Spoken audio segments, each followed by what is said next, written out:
Hello and welcome to the Legends of Tabletop podcast. Everybody here is sick or has horrible things going on, so fuck yeah. We're going to be playing DayTrippers or Night Trippers as we're currently calling it. Uh, I'm going to kick it to Todd. We'll figure out what the hell happened last time. We are going to attempt to escape our barren and dismal reality by going to an even more barren and dismal reality. The year is 2122. Throughout the 21st century, a series of brutal military conflicts, biological disasters, and natural catastrophes caused massive death and destruction, plunging much of the world into a dark age which lasted for several decades. And when civilization came back online again, the population had been greatly reduced, and the first stirrings of the Great Rebuilding came from within the experimental smart cities that began being built shortly before the collapse, sometimes within or upon the derelict remains of existing cities, and they sprung to vitality quickly owing to the preservation of AI systems and infrastructure. So today, while much of the world struggles under barbaric circumstances, these smart cities, covered in domes against the toxic atmosphere, have become the centers of the new geopolitical regions. And it looked like the future might turn out to be a little brighter after all, until about 2 years ago. That's when the reality fractures began to appear. The sky turned orange. The war torn, devastated landscape became much more dangerous and unpredictable as reality itself began falling apart. These vortexes started appearing about 2 years ago. Now, Ulla, who lives in this terrible world, is on the run from a corporation in the local city called Wolfram Biomedical. And it was through one of these reality fractures that the rest of our heroes, Jack Nash and Trae Mowaka, and then a little bit later, Reggie Carlisle, who, by the way, is a baby in a jar. We'll talk about that later. He's a magical baby in a jar, have found themselves displaced into this reality after escaping from bounty hunters on the hunt for the machinery inside Ulla's head, and an encounter with an underground complex of people who call themselves the Tunnel People, who are some sort of revolutionary army drilling their way back into the city from underground. They came upon a group of children who they decided they were going to save. The children whose parents were the victims of the revolution in the Tunnel City are now parts of the group. They're traveling with us through this devastated post apocalyptic landscape. Let me introduce the kids. The Whisper is the youngest. She's 5, and she has nascent psionic powers. She's got a huge attraction to Reggie, baby Reggie, the magic baby, as she calls him. And she's sort of become like, the spreader of the magic baby myth and ritual throughout the group of kids. She follows Reggie around. She imitates Reggie's actions. If Reggie flutters his eyelids in his sleep, she flutters her eyelids because everything he does is magic and she wants to be like him. And then there's Max, the second youngest. He's a kid who fell into the water and was rescued. He's smaller physically than Whisper, and he looks like he's been terribly mistreated and malnourished for a very long time. And then there's Noah. We're going up in age. A boy, age 7, easily amused, not very bright. Xena, also 7 years old. She's quiet. She likes doodling, and she's always humming. When you're in fact trying to move through quiet areas, she has to be reminded not to hum or whistle. Chian, she's 8, very disciplined. She's sort of the leader of the group. She's quite tough. She doesn't communicate a lot, and she doesn't like being told what to do. And then there's Dane, technically the oldest. He is honest to a fault. He's really smart, a little bit arrogant. He and Cheyenne sometimes sort of tussle for top kid position. Now, it's a nice day today, which means that the air doesn't burn your lungs too bad. And I believe that we talked about this between sessions. Ulla has sort of taken it upon herself to be like, the teacher, the school marm, uh, the den mother. Mm-hmm. Yeah. Um, yeah, she just treats them like she had a very big family with lots of cousins, and she was the elder of all the cousins. So she just sort of treats them like her cousins because she was, shepherding them around and taking care of them, and they were, frequently her responsibility when she was older. Okay, and that's good because you're the only person in this whole group that really has much experience living above ground. All these kids were raised underground. They don't know how to find water. They don't know how to get their own food. They don't know how to move quietly and stealthily through the landscape. Well, I think she sets up a buddy system, and she makes sure that they're always paired up, preferably with somebody that they're not going to argue with too much, like one of the older kids and maybe one of the younger kids to kind of keep everybody sort of in line. Good call. and then she's just trying to give them information, yes, but also tasks that teach them something so that they're occupied, and not like just running amok. So and they're used to working. These kids were obviously working the entire time they were underground. So it's like survivalist task to teach them like how to survive, basically. Okay, so think about like maybe one day, because I'm really only going to move ahead one day. Well, like what sort of stuff you want to teach these? What's the most important stuff? Think about that a little bit. I'm going to jump over to the others as we leave the tunnel city, and the last shot we saw was this strange parade with the kids in the middle, and you're all taking defensive positions, who's on point and who's looking back. You've got Reggie looking back, of course, because he's mounted on Jack's backpack. And there's going to be a night with these kids and some rations of food that you took with you from the tunnel city. And so you get to think about what your plan is now.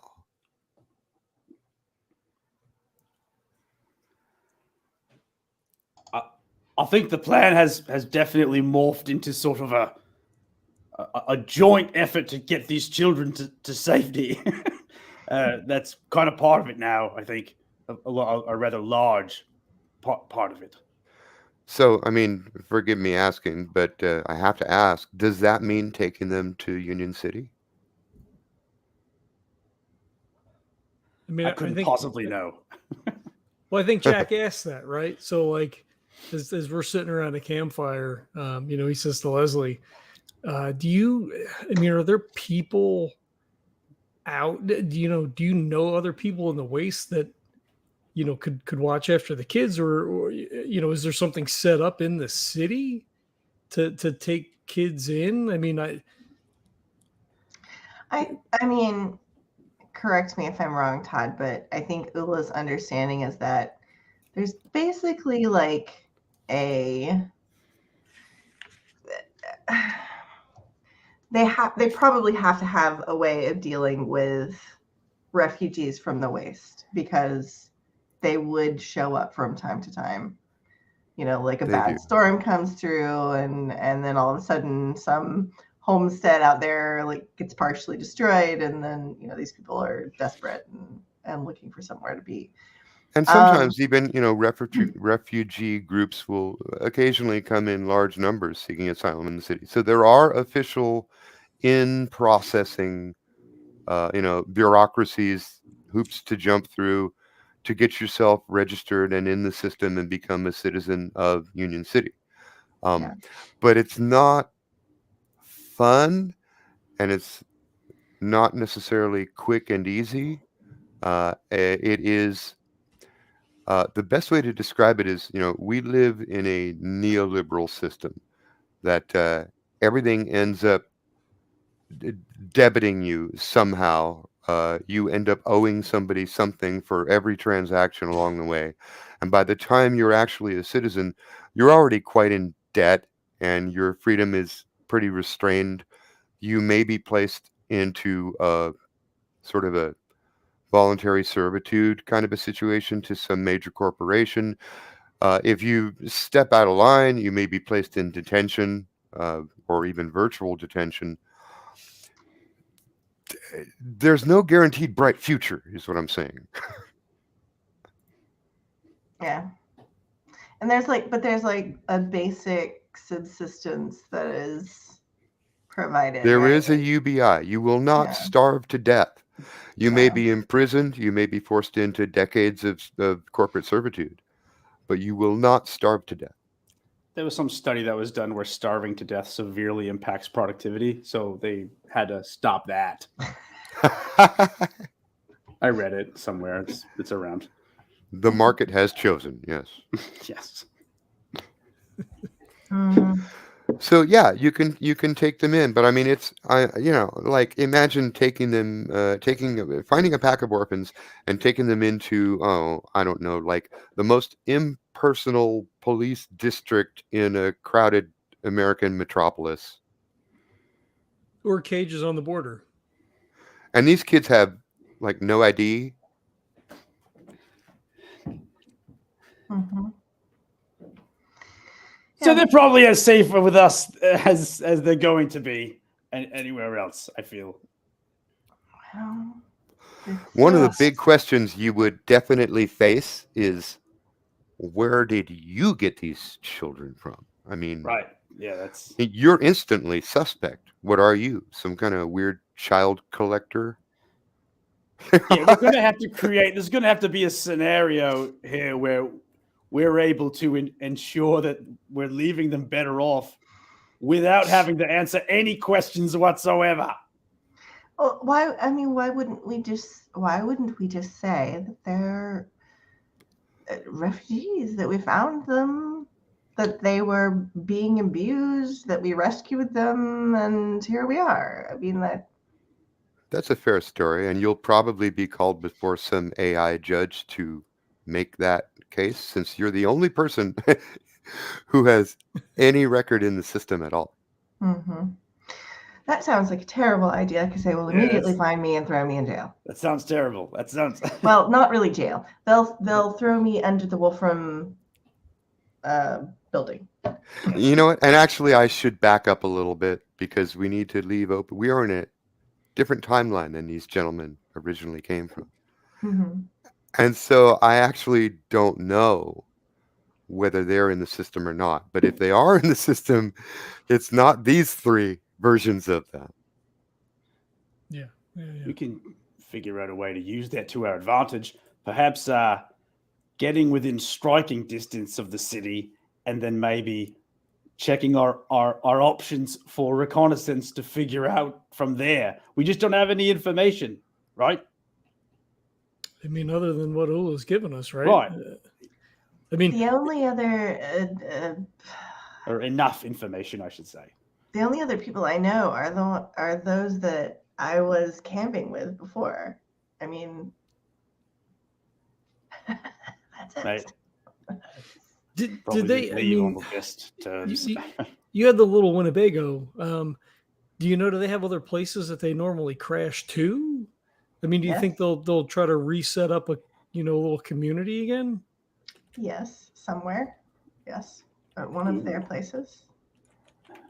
Do you think they might be willing to take the kids in? I mean, they'd probably be better off with them. I mean, they could learn skills, help out. I mean, they'd be part of a community where they would maybe be wanted. I mean, they weren't wanted where they were. Ulla, there are a couple places where you know that everyone else in the clan would think of to go. hmm But you also know that there's been a lot of discussion about either moving closer to or inhabiting that it's not, I want to say old because it is still running, the power plant to the west. hmm That Drill and Montago both have been pushing heavily for that, because if they could tap into a real source of power, well, you could get a whole fleet of trucks running again.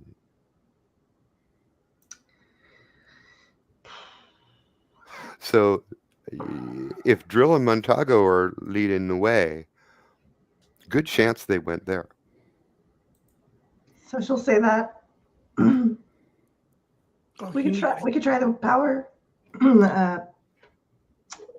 generators. You had mentioned it before too. I guess we just, after that kid, whatever he was calling himself, and then the tunnel people, we never did make it out there. We're under attack. Welcome to the wonderful world of cats. We're under attack.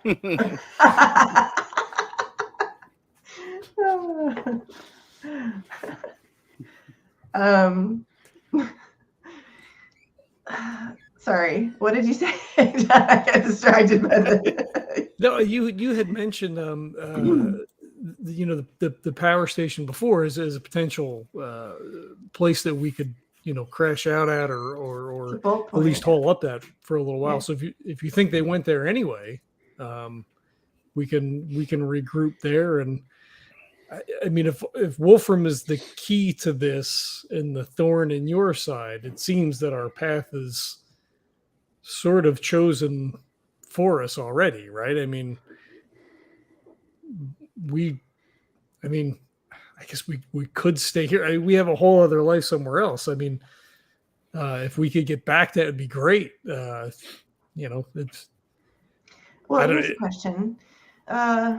Should we ask the kids? I guess that's fair. It's their lives. Either way, we're not volunteering to take care of them for the rest of their lives. We're just like, which place would you like us to take you to? So I feel like maybe we should ask them. Can a 5-year-old make that decision, though? Yeah, that's a pretty big decision. Yeah, that's the thing. Yeah, that's the. Maybe we just include them in the discussion. Right? I mean, right. I mean, that's what you're saying. But that Yeah. sounds like. I don't, especially the older ones. I mean, Dane and John are, I mean, they're children, but they're not children. You know what I'm saying? Fair Right. point. Well, they're old enough to understand what you're talking about, but they're 8. Yeah, but like an 8, that's like almost like a 20. I mean, like An 8 compared that's to been what working they've- in the mines for the last 4 years. Yeah. It's not a Yeah. regular 8. No, it's not a regular 8. So I guess we call the kids over, or at least the older two. Yeah. And just present them with a couple of options. Be like, well, we can try this or we can try that. Cheyenne thinks it's a good idea. She thinks that the solution to any problem is basically, technology. She appreciates the comfort that she knows the city people live in, and that she's been told all her life when the tunnel breaks through, all the wonderful things that, I mean, it's like, to these kids, it's like the magical destination. It's like the Emerald City of Oz, right? She really wants to go there. Dane seems to be catching on to the negative part of the argument here. He's like, I think we'll be fine if we just learn from Ulla. We can live here. I don't actually live here, but Where? Like right here? Like here, where we are? Well, I mean, out here, we don't have to go to this place where they're going to put us to work again. Well, I mean, the Children, you are going to be put to work regardless. If you are in the city, then they shall put you to work. If you are at the power station, you will work. If you are out here, you will work or die. Like we're going to put you to some form of work, like to help, just so you survive. We're not trying to do this. So Oh yeah, it's not like a not your scope of understanding of what being put to work is grossly like marred by your experience, which isn't your fault. But Chian is crossing her arms and nodding her head along with Reggie, like, see, you're gonna go to work. Yeah, the magic baby's right. And Dane says, well, why can't we just stay with the magic baby then? is that me? Well, They're talking about me. We're not from here. Oh, by the way, Reggie, you hear a little voice in your head. It's Whisper, and she literally whispers in your head, I want to stay with you too. You're getting really good at that. That's good. That's good stuff. I got to show you how to do my own little blue room, my little blue box room. I got to show you that maneuver. He says in his mind. The probability of our survival with the group of you with us is diminishing. Ooh, And so, Trae, before you blame them for our death, quick thought. So Jack points at Ulla. Yep, you got it. So, all right.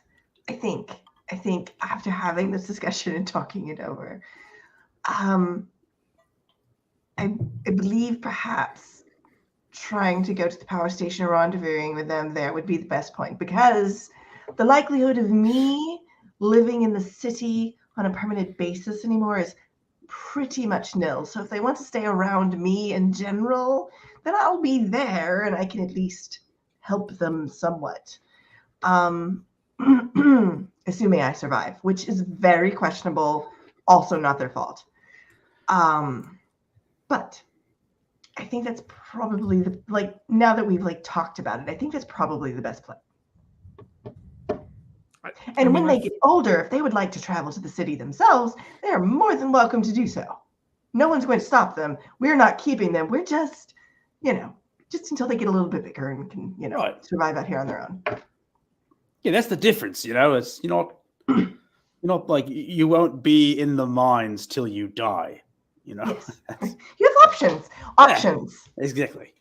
Opportunity, absolute opportunity. And that's what we're after for you. So does that sound reasonable? It does, but I also want to hear where Trae was going, because Trae has a unique way of processing situations. Yes, eliminating targets. No, yeah, exactly. I mean, we're in the waste, so more people means more resources to use, and we're also a bigger target, plus they're children with shorter legs, so they slow us down. So dealing with these kids, every day that we're with them increases our likelihood of dying out here. I think Nash just puts a hand on Trae's shoulder and then looks to Ulla and says, how far is the power station from here? How far is Tod? Probably 40 clicks west, a little bit northerly, but mostly west. And the Union City is 20 to 30 clicks due north. So, unencumbered by children, we do 40 clicks in a day? Yeah. Yeah, that's about 20 miles. So 20 miles? Okay. Yeah. A little more. I mean, we could easily do that in a day. Yeah, actually, you could do it faster than that if you force yourself and don't take rests. Right. So we're looking at probably at least 2 days, if not 3. With kids, it'll take 2, maybe 3. Yeah. Yeah. Well, I mean, then we just have to get them through a couple of days. If we want to, assuming it's okay with the rest of your group, if we could use that as a place of operation, and then we can figure out your situation and then see if we could figure out how to get us home. So city 2 days north, or power station 4 days west. Power station. Okay. We're going to go on moving through this desperately tortured terrain for a while. And we don't have anything nasty happen the first day. And we're now getting probably around, we're maybe past actually, Ulla's RV. you might have wanted to like stop there for a minute and take a break. You know what? There's probably some gear here you could grab. So, you probably have some emergency ride. This is your bug out spot.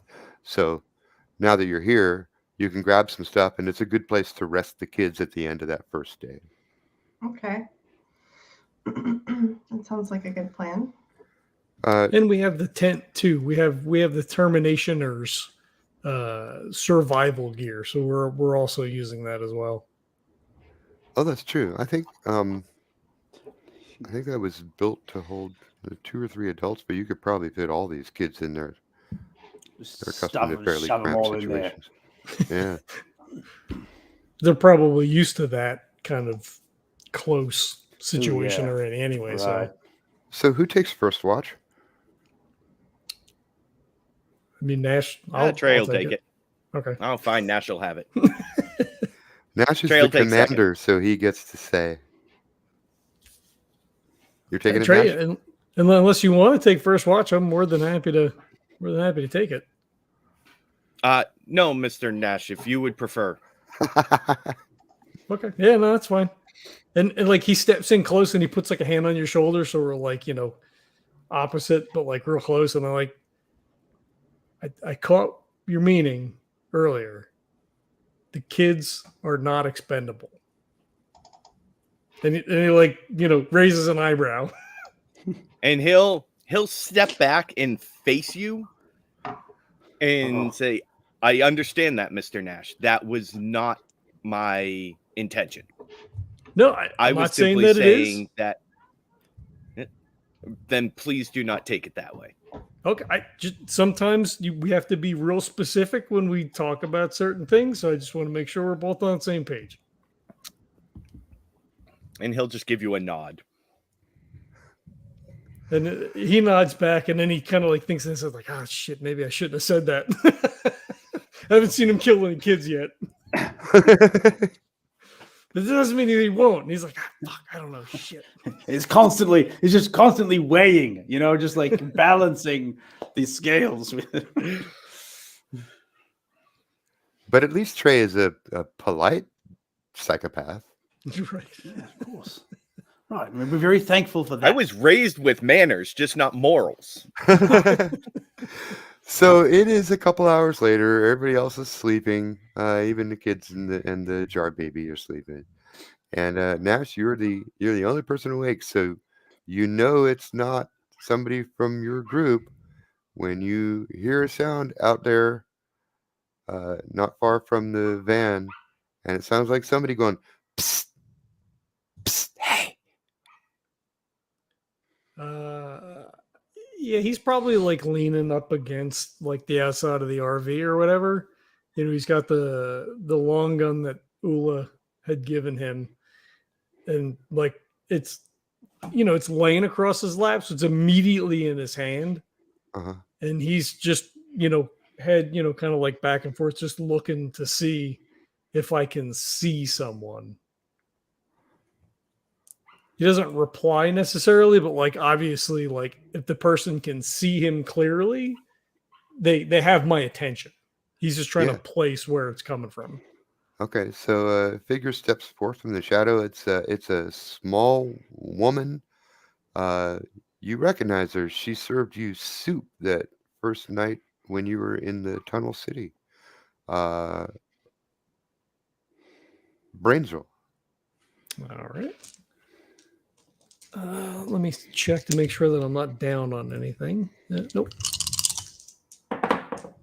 I think that's a 6. That is a 6. Okay. She could be anywhere from 40 to 80. It's hard to tell with these tunnel people. Her name is Night Owl.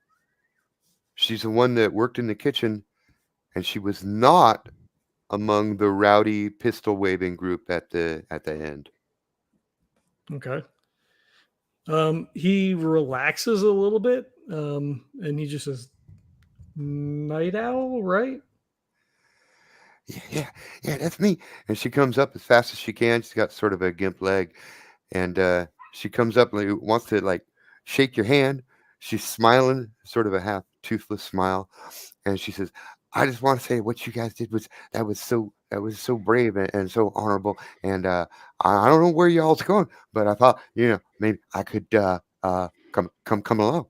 I know how to cook. I know how to cook real good." Uh, shouldn't be a problem. So what happened after we left? Was everything okay? I'm sure Oh they no, weren't it's happy. fine. And in fact, we're much obliged to you actually, because EXO, getting a little big for his britches. But things would be much better with Blinky. I'm sure things would be much better with Blinky. But I I I I I'd rather throw in with you. I mean, I I I know these kids.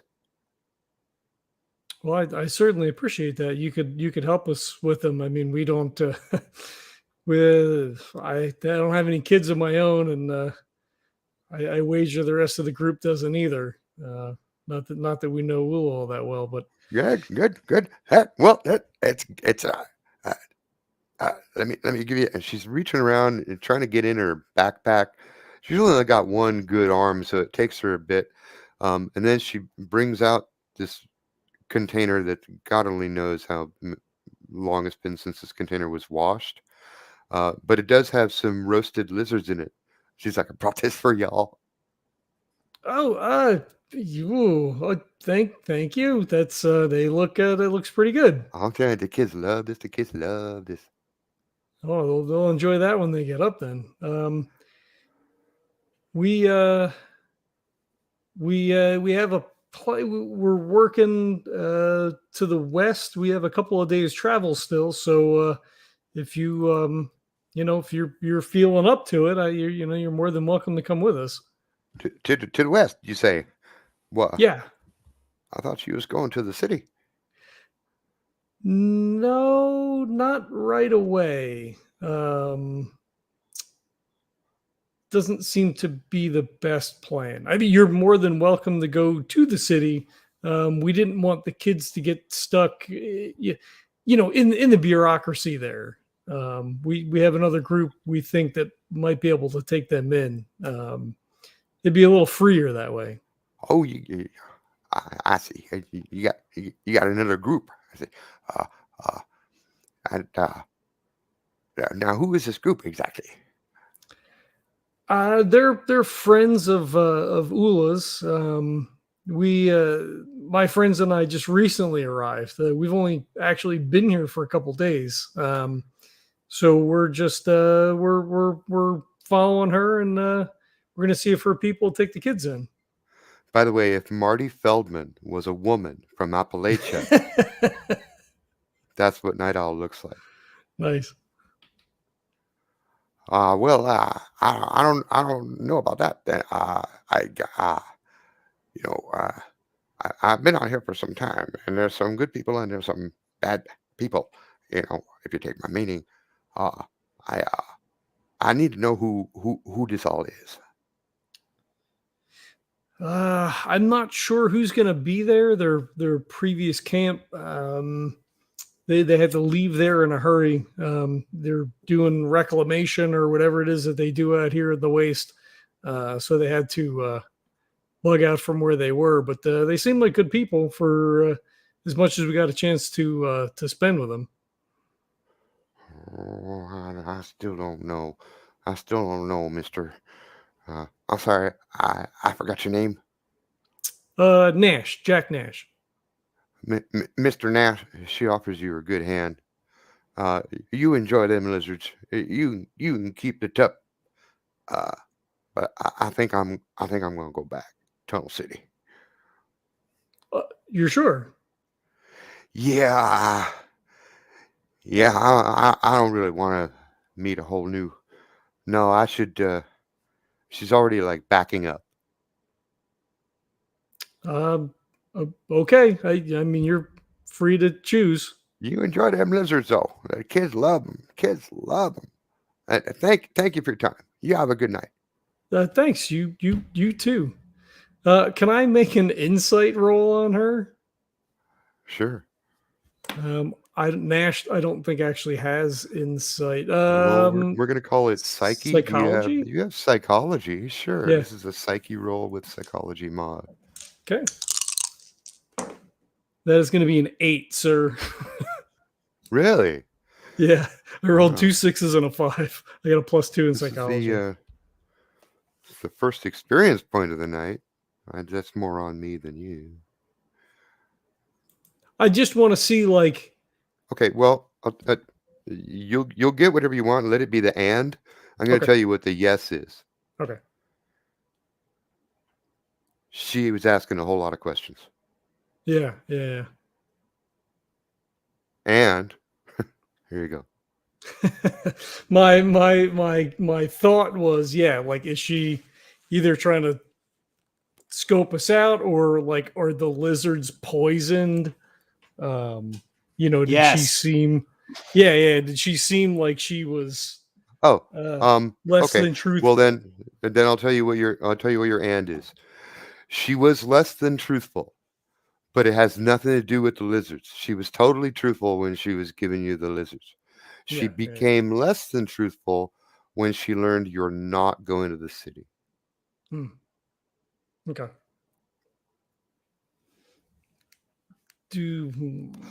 You could tell that her one good hand was twitching and her eyes were flicking back and forth as she decided to say, I think I'm going home. I'm not good with meeting new people. That's the part that was a lie. Right. Do I get the sense that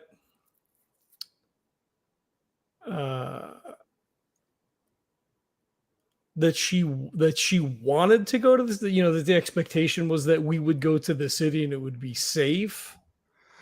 It seems that she came onto the scene expecting that you were going to the city and this is just a convenient place to stop off. Yeah. When she learned that the city was not your destination, that's when her mood changed. Okay. All right, he files it away then. Hmm. I mean, there's not too much I can do. I'm not gonna kill her. Yeah. If Trae had been up. Well, Trae is the next watch, and it's about time to go wake him up.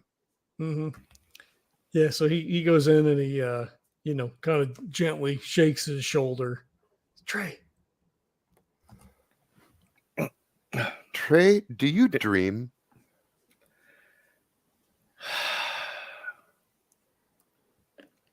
I mean, yes. I mean, technically everybody. Actually, you know what? I would say. There's a theory of dreaming is that it's your brain, like rehearsing, like going over what you learn in order to solidify long-term memory. So I actually think that would be Trae's like strong suit. It's like running programs, right? Like running rehearsals in order to lock in the programming. So I actually think he dreams quite often. Okay, Of well, electric sheep. he did. Like, nothing whimsical. He is dreaming or of electric fun. sheep. It's all very rigid and structured dreaming that is very efficient. Exactly. Yes. Yeah, I like it. Okay. It's almost like programming. Yes. Than experimental dreaming. Mm-hmm. Like Trae and Reggie's dreams are like on the complete opposite end of the spectrum. Need to be studied. Right. Okay, so Trae, when Nash wakes you up, you really wish he hadn't, because you're in the middle of a very pleasant dream. It actually has, and this is rare for you, it's a dream with a lot of emotion in it. It's you and your Clatch siblings.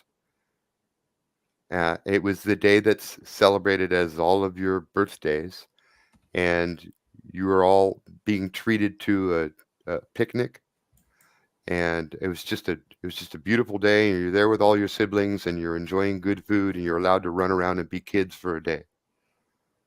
But in the dream, you're all your own age. You're all grown-up people. And you can see every single one of their faces. And that's when Nash wakes you up. All right. So I'm gonna contest that. I think in the moment during the dream, it felt pleasant, Mhm. but like he wakes up and it's like fresh in his head because Nash woke him up mid dream, so Mhm. it's like still right there in the front part of his brain. I mean, he wakes up and there's like a moment of pleasure, and then like it completely washes away because he's dreaming of, as far as he's concerned, like that is a dream of people that didn't actually exist and a life that didn't actually exist. Mhm. So Yeah, I'll absolutely go with that. The strange thing is that although you've had plenty dreams in which your brain seemed to be reassembling information with previously known information, it is unusual for you to imagine them like how they would look today, because you true. actually haven't seen them for like a year. Yeah. So it's an oddly imaginative dream for you. And Nash wakes you Very up. And of true, yeah. course, the lead question on my mind is Nash going to tell you about this little encounter he had? Oh yeah, of course. I mean, this is tactical, situational information that has to be passed along. Yeah. So when Trae comes outside, or when the two of us are alone, then so as not to wake anybody else up, he says, "Yeah, while I was sitting out here, the woman who served the soup that one night, Night Owl was her name. She came up to the camp, tracked us down, I guess. Um, she said she wanted to come with us. She said, she knew the kids. She brought, like, he points over to the Tupperware thing of lizards, brought some fried cooked lizards. Said the kids like them. When I told her we weren't going to the city, though, she got a little weird. Um, said she was going to go back to the tunnel, but I don't know. I told her we were heading west, and maybe I shouldn't have. She kind of caught me off guard. Yeah, I don't. For the remainder of our time in this area, would you like me to set up a perimeter watch on the overnights? That would That be way, great. there anybody else that could potentially sneak up on us, we could at least get an alarm ahead of time. It sounds like a job for a drone and a killbot. Yeah, no, that's a good plan, Trae. We probably should have did that anyway, just in case somebody fell asleep. I don't think that they would Agreed. chase I us. apologize for not thinking of it earlier. No. That's on me. I should have asked you. It serves no purpose for them to follow us. I mean, other than maybe to get the kids back. But I mean, I think we very emphatically made our point before we left. I don't think that they would wager another contest. Unless they believe that if they are able to return in larger numbers, that they can overpower us and take the children back. Maybe, I guess. Setting up a perimeter is a good idea, for sure. I will work on that. If that's the case, then we can deal with them as appropriate. Understood. And he nods and takes Trae's spot in the RV or whatever. Kind of curls up, probably falls right to sleep. I mean, being in the military, right? You sleep wherever you sleep, like in 5 minutes, right? So he's out. All right, Trae. What are you doing? Anything? All right. So before Trae fell asleep, actually, he usually kind of runs diagnostic programs that he'll let the AI take care of while he's unconscious. Since he's not using the programming power, might as well hand all of it over to the AI. At this point, though, he was running something a little bit different. He's running an analysis, or having the AI run an analysis on his overall system, because he's been taking a lot of video, using up a lot of storage, and he's kind of running a little low right now. So yeah, he was basically doing that just to see basically where like the wasted space is in his system. So he'll probably spend the first part of his watch, he'll spend programming basic patterns and watch maneuvers for the bots, for the drone and the rat killer. And then the rest of the time he'll be analyzing that report and basically trimming the fat in his head.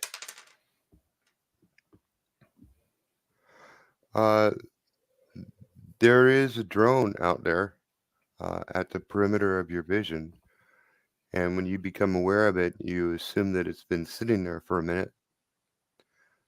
It is remaining stationary. It has been watching you for a minute. All right.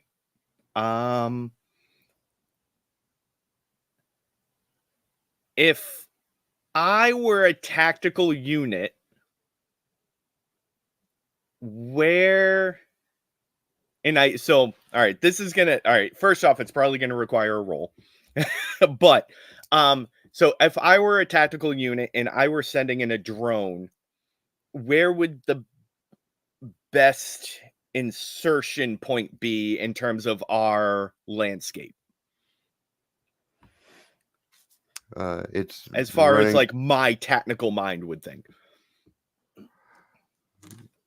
there's got to be a hub somewhere, but you don't know the range of this drone. Very true. And I don't want to ping from the drone. Or I could, but it probably doesn't have that capability. Let's see. I also need to remind you that you also have a drone in the air. Oh, I do. Absolutely. Yeah. Well, no. So that's what I'm talking about is I have the drone, but I couldn't, like, I don't want to send what I'd like to do is like send a quick signal out to see if I can find where the hub is located. And the optimal thing would be to do that through the drone, but it doesn't have that capability. So it's just a spotter drone, basically. So I'll keep the drone there. Well, wait a minute. I'll keep it. I'm sorry. Yeah. I'm not even going to make this a brains roll because what you just said is true unless the two drones use the same frequency and speak the same language in common. True. And it is a Wolfram drone. Yours?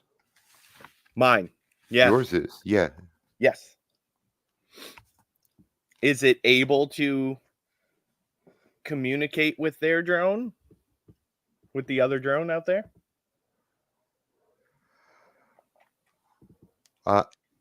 It is. It bounces a message off the other drone.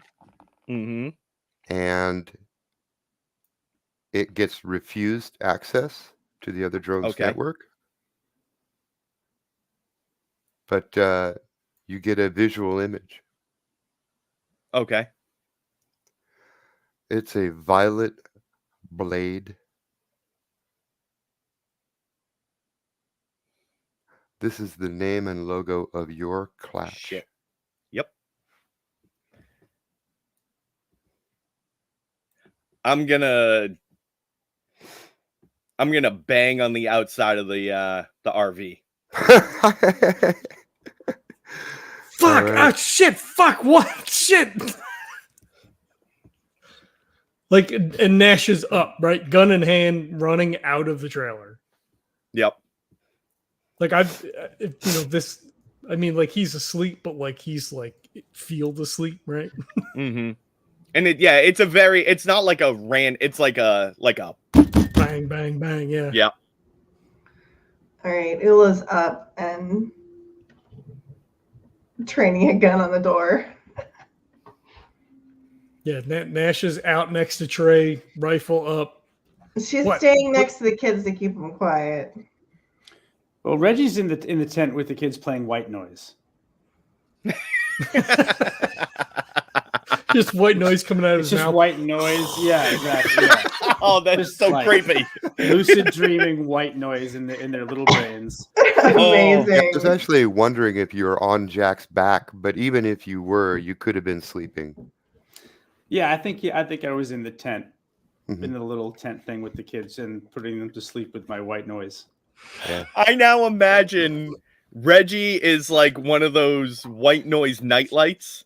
Yeah. So like he has the Oh, yeah. white noise coming out of him, but also like star patterns and shit Yep, projecting star out of patterns. the ceiling of the tent. There's this really Okay. nice, like blue, hued light, just sort of slowly rotating.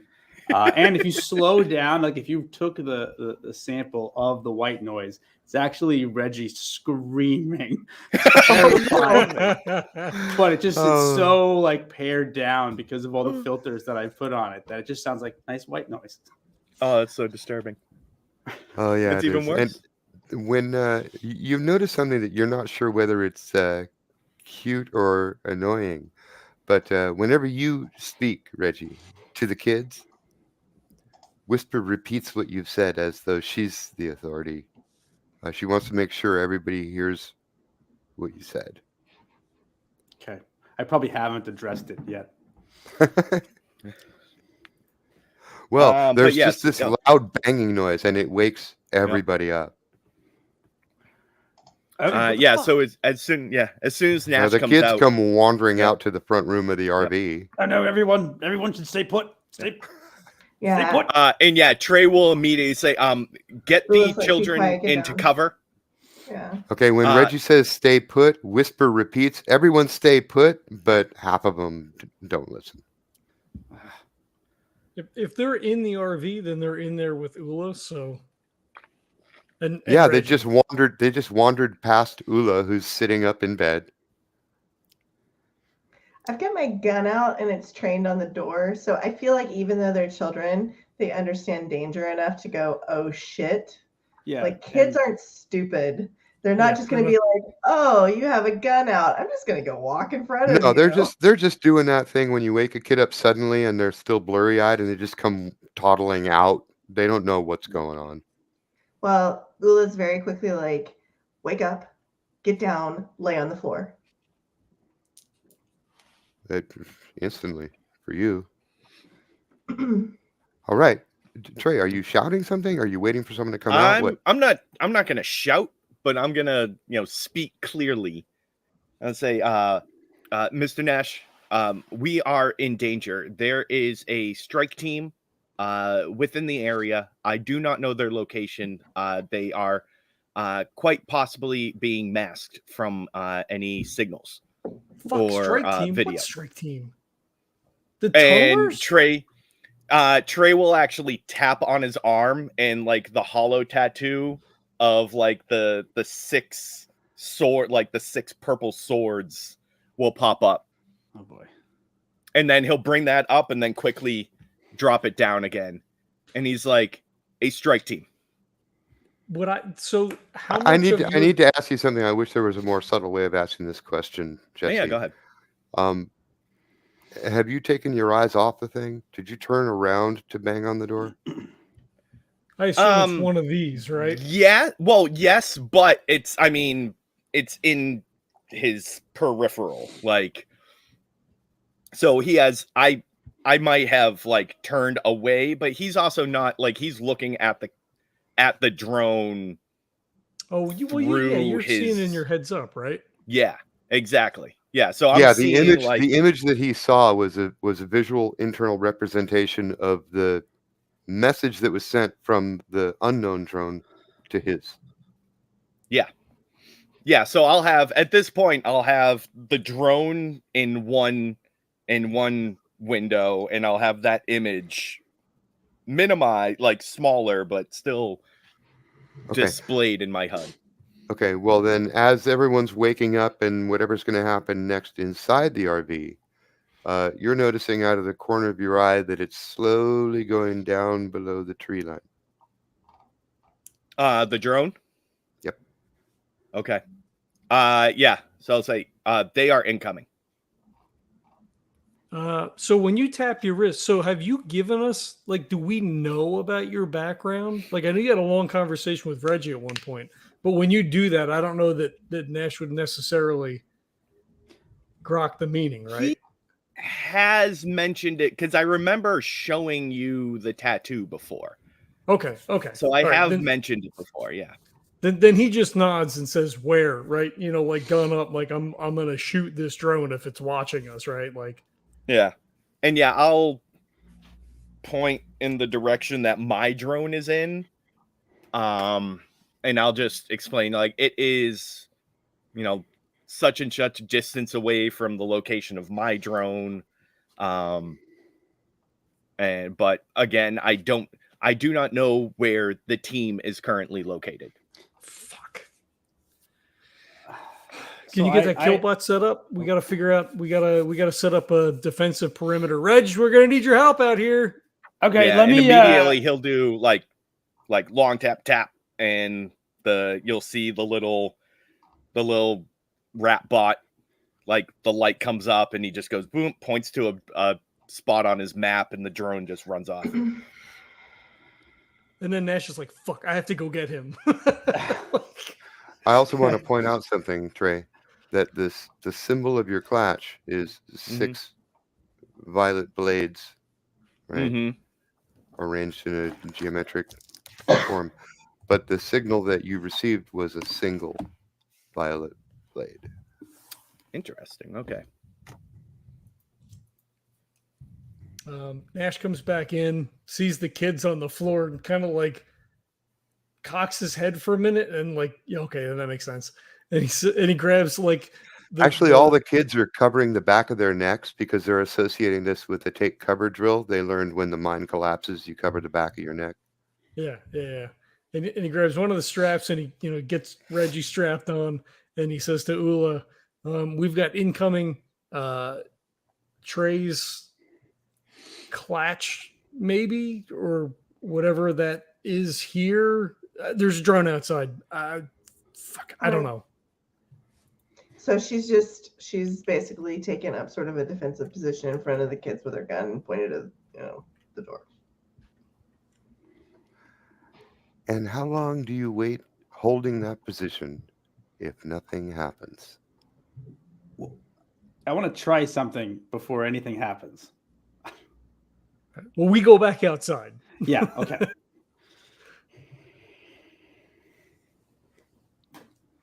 I mean, I would assume hours, right? I mean, like, if you want me to, because I was going to say, I wanted to say something to Trae before. I'll just hop into it.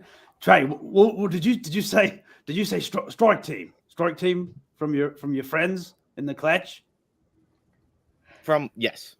All right. Potentially. What direction was where was the drone? He'll And point to the. I want to send Ghost Baby Reggie out in that direction and find the strike team. I say that like it's some sort of drone. I want to go out as Ghost Baby Reggie and find the strike team, Todd. That's what I would like to do. Right. You want to astral project? I would love to. Yeah, yes. it's a lot like astral projecting. Yeah. Okay, so yeah, of course, It hurts so much. There's so much pain in that. This is a lucid dreaming roll, and you're going to need to beat an 8. 6 plus 10. Oh, 6 plus 4 is 10. that is a yes and. So let me make sure to mark your experience point. You are able to project fairly easily and go out to this sort of area where you see Trae is looking, sort of beyond the trees in a particular direction. And you're like, I'm picturing like a little Casper, the Friendly Ghost kind of dude. Perfect. As you come out into this area between some trees, a little bit of space between the trees, you do see the drone sitting on the ground, and it's flashing a little digital signal. It looks like 3 icons repeating in a loop. All right, I don't see. I just see the drone on the ground. All right, I want to go down. Do you want to get closer to Yes. Yeah. I mean, if from where I am, if I can't see, if Trae thinks there's a strike team, so that I'm looking for the strike team. But if all I have is if I see the drone, this is all you see out here. There's nobody. perfect. I'm out going here. down to it. Absolutely, closer look. Okay. And Trae, are you holding your position? Oh, absolutely. So I had I have the drone in kind of like a static formation, but still pointing towards that area. While the rat bot is out doing doing surveillance, but I'm still with the group. Okay. Reggie, you don't know what this means, and you're going to be pulled back to your body if you don't make another roll in a second, but you do see that the pattern is a skull, another skull, and a halo. Oh, you and I are expendable, probably. And then you're pulled back unless you want to do that roll again. No, I think that I see that information. I need to get that information to Trae. So I'll zap back, and then Trae, it's blinking. I found the drone. It's blinking a series of signals. Skull, halo. That's probably good news, right? Trae, you remember exactly what that was. In fact, you dropped that to them in another version of this reality. It's basically your internal Clatch code, and it means, is that you? Identify. Yeah. Trae.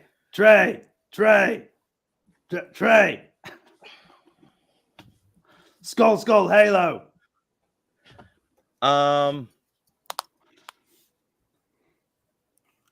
What capability does the drone have? Like, can it Don't know. You haven't give a signal? Like, can it project an image or display an image at all? Don't know. That depends on what type of drone it is. All I have is drone.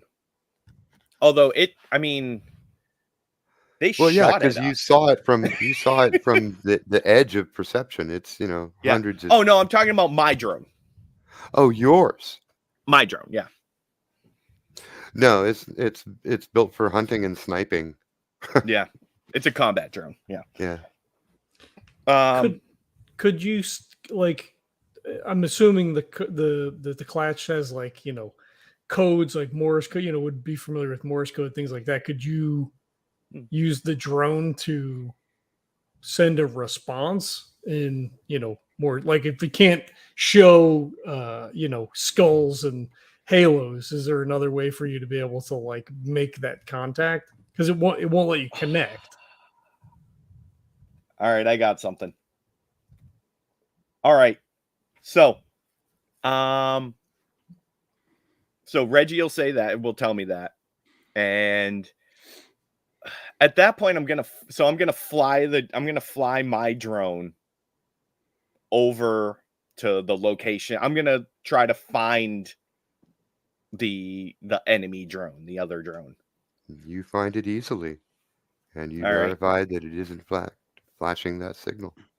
All right. I'm going to hover in front of it and a little bit above, and then I'm going to activate the weaponry on my drone, and I'm going to do just in front of the ground, probably about 10 or so feet away from it.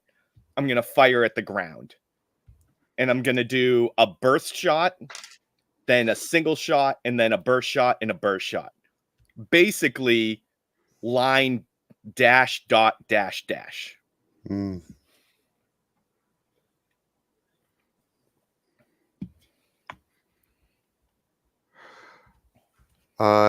It waits 2 seconds after your burst is over, and then it hovers gently up into the air. It tips left, then right, and goes back to the city.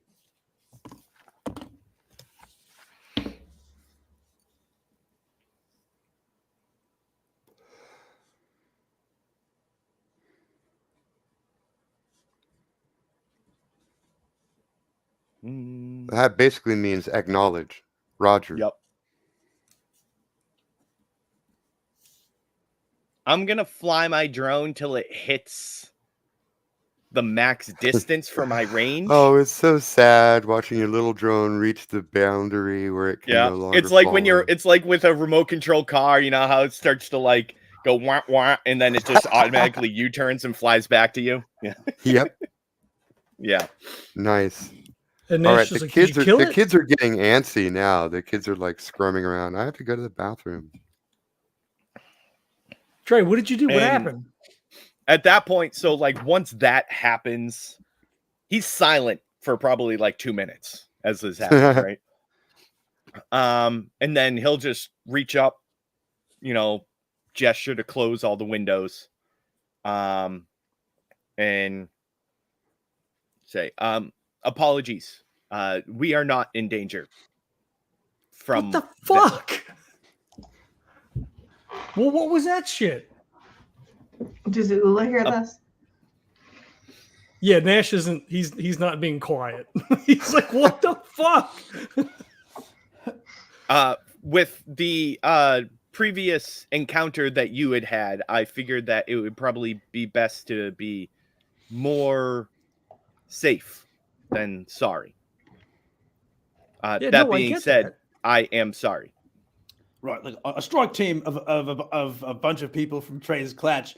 That's like a strike team of a bunch of Traes bearing down on us is quite a frightening prospect. So yeah, That would Oh, be. That would be. No, Reggie, if it were just me, just a few of me, that would be acceptable. I am the least combat trained of my group. makes me Oh, Jesus. that makes me feel bad. That's a bad feeling. But no, they were attempting to acknowledge me. Well, that's nice. Like Nash opens up the door, so Ulla's in on the conversation. Like he's, all she clear. walks over to the door. The kids go to the bathroom. Yeah. Right. We got to Like send he them back taps to first, right? the A tent. to few go of to the sleep. boys March around in just line, literally yeah. walk out and Yeah. Yeah. Like, Try and get them back to bed. so your clutch, your real clutch is here. or at least a version of it.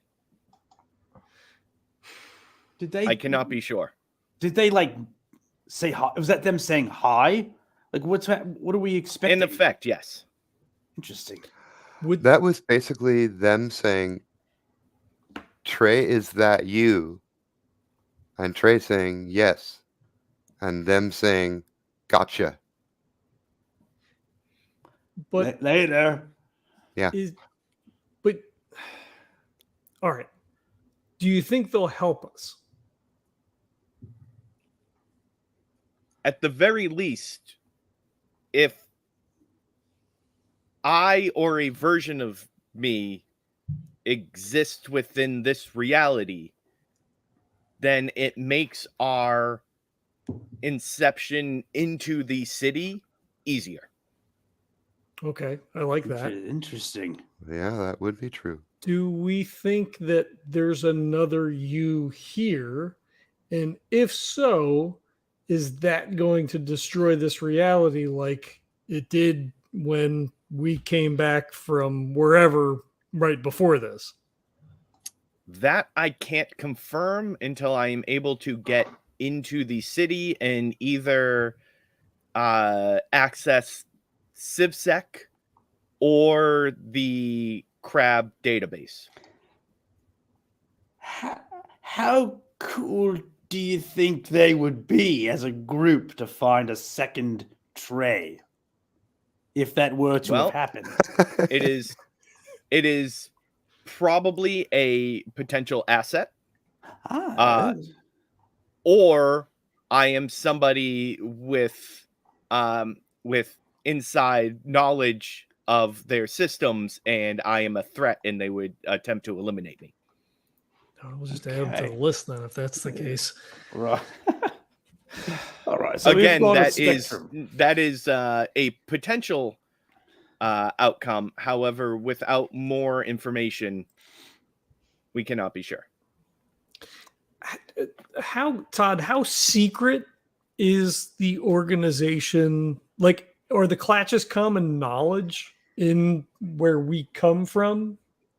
Their common knowledge and common practice, but their missions and activities are covert. Would be secret. All right. Yeah. So then And Jack probably just, like individual members are you wouldn't know. unknown. Yeah. Right. Oh, So- that's so- one of the big advantages of using children, because there's additional privacy laws that you can take advantage of. So then Jack just says to Ulla, there must be, are you familiar with any sort of a Clatch system here? Oh, it's common. Yeah. Okay. All the big corporations raise Clatches. It's just that most of them don't use the children for underground intelligence operatives.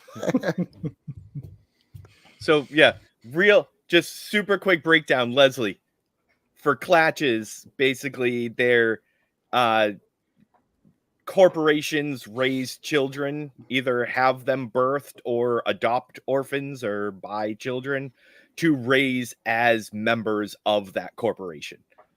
They can be workers, they can be whatever. In my case, because it's a security corporation, I was raised as basically like espionage and like psyops for inter-corporation conflicts. The idea being that children raised to bond together as a group while differentiating enough to serve different tactical or practical purposes form the best working teams as adults. Okay. And it's true. Experiments have proven it. So we have a class system.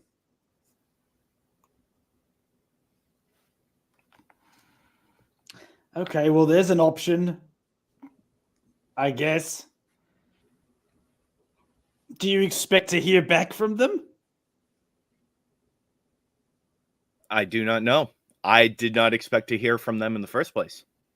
Right. Well, I they guess- certainly won't let things stay. Either they'll be back or they're expecting him to come home.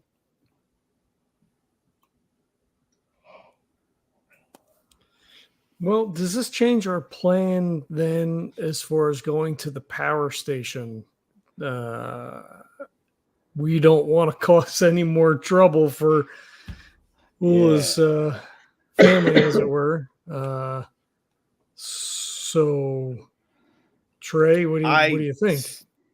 I still do not believe that the I believe that the children are best suited for the power station. I think taking the extra couple of days in order to make sure they are secured in that facility is best. Ulla, is that still cool with you? This is kind of an unknown now as far as whether or not they're going to Trae's Clatch or potential Clatch or version of whatever is going to be helpful or hurtful. Well, it would be a bit novel if it wasn't entirely all my fault. I don't really see a reason to change our plan. I know probably the least about Trae's Clatch, but it sounded as though it was not a contentious, problematic interaction. I mean, they didn't try to kill us, I guess. Right. It was just sort of Yeah, a they didn't try to kill us, so I'm going to call that a win. yes, it's the best I've got. So Well, and if they are helpful or they let Trae back in or however this works, they could be a huge asset to getting in the city, getting around, and potentially getting to Wolfram. Right. that sounds good. Okay, so there's got to be one big question in Trey's mind. And I don't know if it's giving him, what humans would call feelings. But the fact that they, are showing any concern at all, how did they know where you are? Oh, I know I know how they know where I am. It's Argo fans, isn't it? No. Oh. You Chip? I you get- mean, they got yeah, Mowaka well, on you. Nash and Reggie are probably incredibly familiar with this when in the military. Chipped. Yeah. Well, Reggie's not anymore. No. No, I dug that bastard. Yeah, no, that's gone. Yeah. The problem is that my chip is like tucked behind my frontal lobe. You can't dig that out. Can't necessarily dig that No. out as easy as you. Different area. Yeah. It's Oh, actually chip. more than the RFID chip that ordinary people get. His actually is a bio signal, so it's fused with his nervous system, and thus it reports not only where he is, but his vital signs.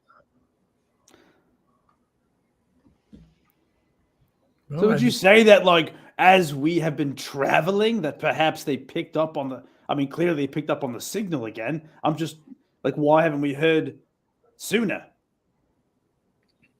It could be that they do not have they have a somewhat limited range outside of the city. So Well, what are it the would be completely illogical for them to be constantly sweeping the entire surrounding area. That makes no sense. Right, okay, so it would have to. It would definitely be as a result of a sweep, and not necessarily something like all of a sudden you've shown up on a radar, and but also, like, what are the odds, and how do we know that in this particular reality that your clutch isn't a Wolfram clutch? We do not know. Okay, that was something that was up in my brain, whether or not it made sense. Like we don't know which company particular reality Trae is in. Well, or That is correct. or However, one company the could be contracted by the other. Yep. Yeah. Okay. All right. The likelihood that that all of the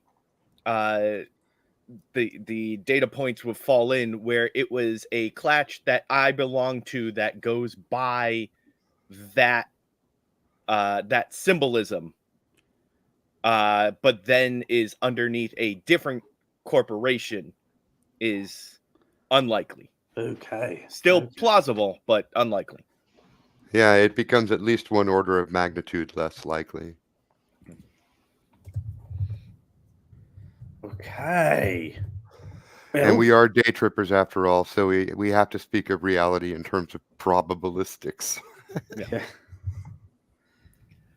So yeah, I do believe that this does alter our entrance into the city slightly.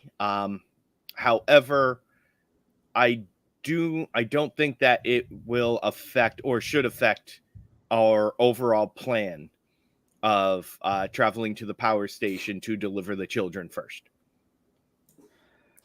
Reg, I just had a weird thought that hit me, right? I mean, because you can do the whole thing, with brain and all. Presumably. Could you open up a reality fracture yourself? Like, is it so unstable here that is that something that you could do?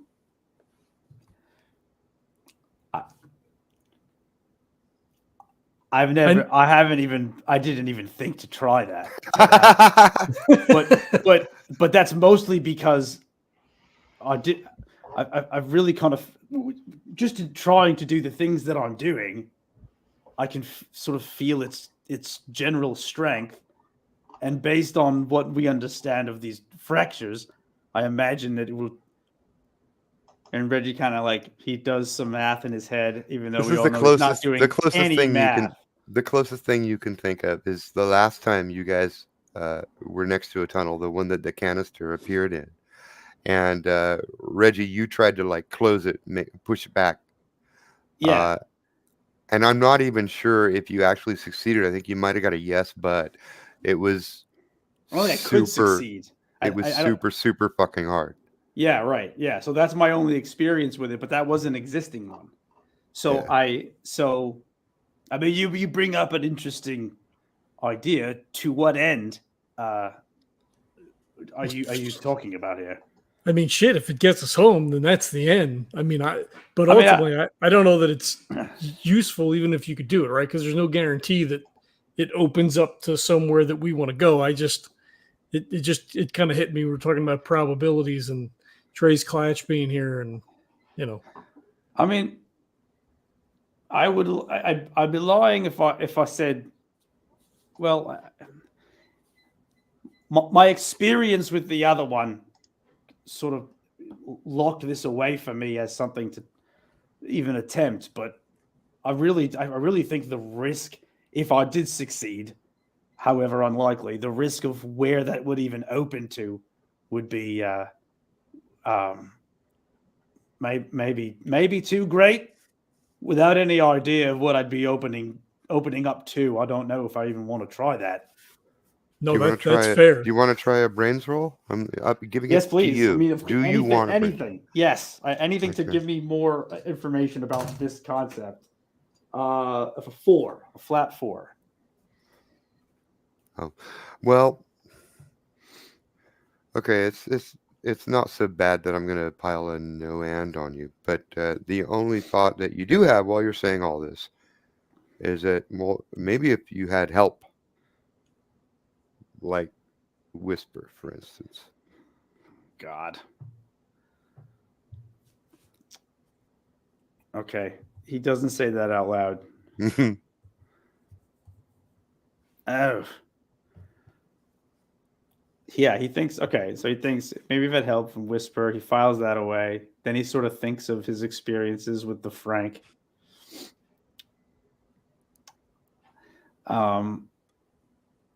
Todd, what was the... Yeah, I'm going to hold on to this. Never mind. Just never mind. I'm going to... Nothing. Never mind. I'm going to hold on to this and think about this. Agitated baby in a jar, people. Yeah, You're seeing it shake its little fist. There's like bubbles like bubbling up. His body heat is spiking. His little brow is furrowed completely. Hey, you all right in there? I was just asking a question. Don't you don't get it all worked up about it. No, I'm thinking. I'm doing some thoughts. I'm doing thoughts about this as you got me thinking. You got me thinking about something sort of on running parallel to this that I'm. I don't know. I have to think about this. Okay. All right. Fuck.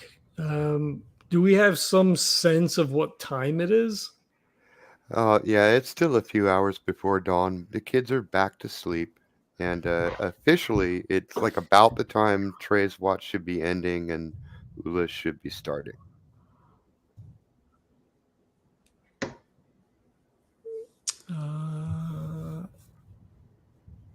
It's like 4 Ulla, hours.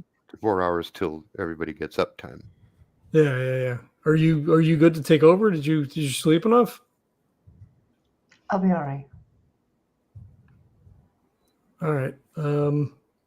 Trae, can you leave the drones set up on watch? Are they going to be okay for the next couple hours? Yes, I have programmed patterns into them. What do the drones do to wake you up if you happen to be asleep, Trae? So that's actually what I was. So I'm going to do that when Nash and Reggie go back to sleep, or at least go into the RV. I'm going to stay out for a minute. Okay. Clue me in. Well, it's actually I'm gonna. Ulla's coming out he's now, gonna too, he's you gonna know. talk to Ulla, so that's why. Okay.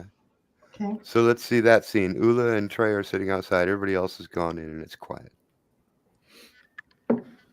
Ulla, do Wait, I just Do want to you take a have- moment to Yeah, play go ahead. some suspenseful violins very quietly in the background, just like a single note suspended for a long time, because this is like the first time we've seen Ulla and Trae in the same shot, like in the same scene together, and there's a lot of weird underground tension between them.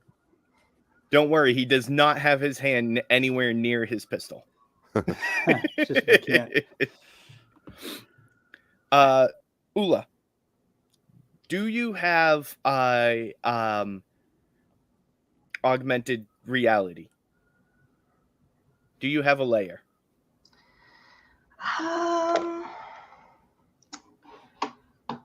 I'm gonna say no. What not- she has is a kind of cyber clairvoyance that you might say appears to her like as kind of like what you see as a layer, but it's not using a visual display technology that you're familiar with. Mine is. I have something that's much more geared towards cyber clairvoyance, but also I have full spectrum vision, so I'm able to enhance my vision, but it's not an overlay. And now that I have the nanobots, and she kind of like stares off into space for a moment, she's like, that's a whole other level of information. But again, I think it's different. Understood. I'm assuming since you are able to communicate with the nanobots and that you do have this extra sensory perceptions, that you have a DNI. Yes. You have a brain computer.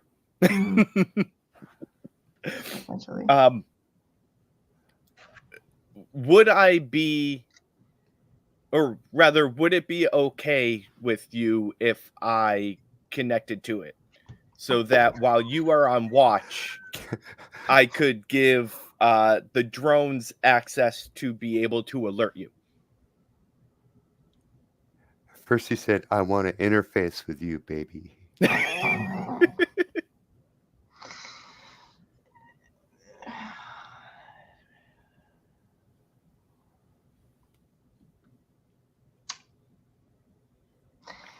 I think the first thing that might occur to you, Ulla, is like, would you want me doing that to you?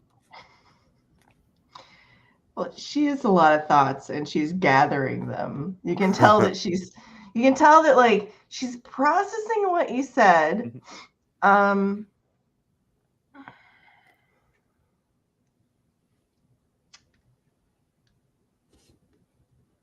Trae, I know we've spoken a bit about our experiences with various corporate cultures. We'll call it cultures. And yours appears to have been very militant and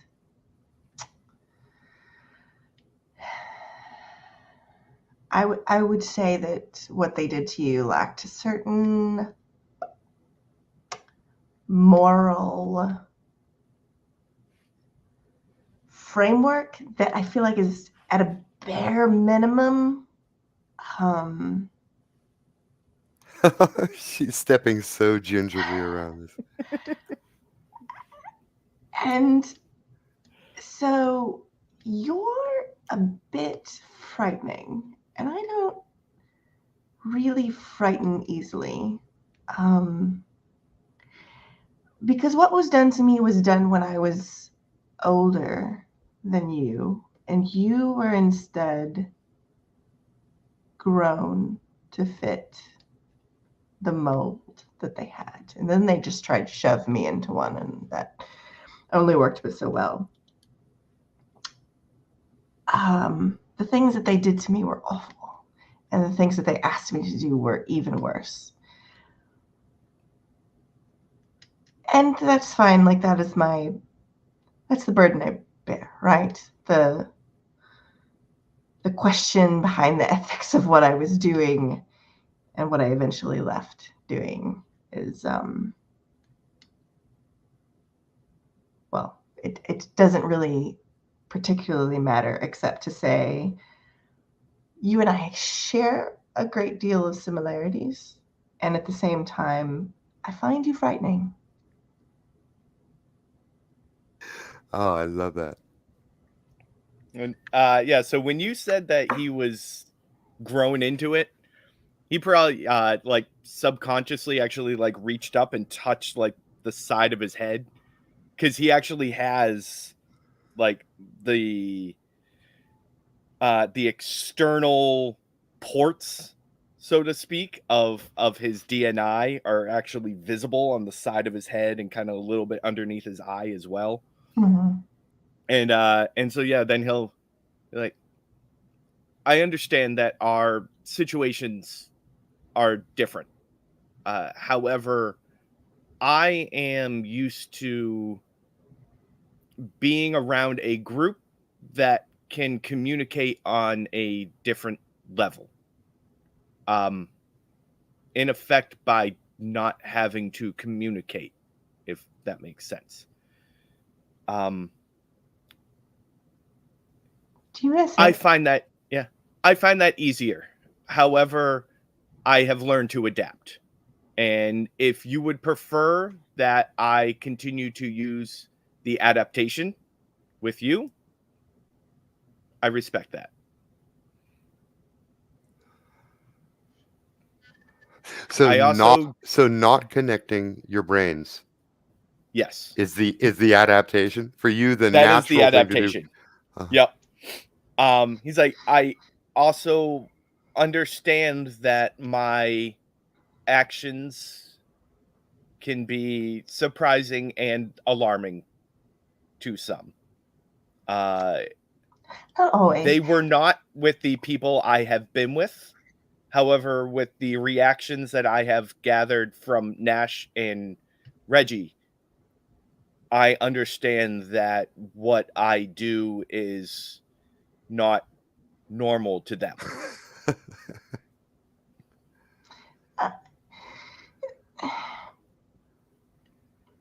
That's an understatement. I have a lot of empathy for what you experienced.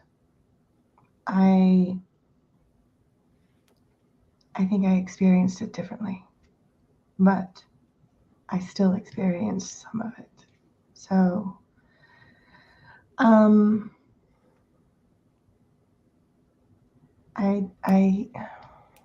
she kind of like just stares at him for a minute, and she's like, all right, I'll trust you.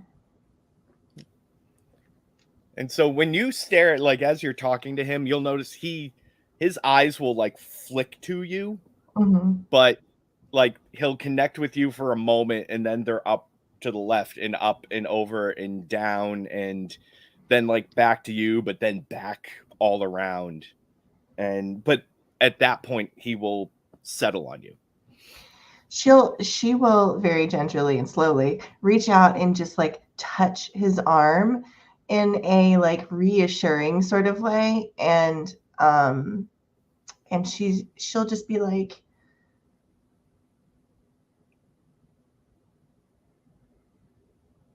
it made me very different what I went through. It's kind of lonely sometimes.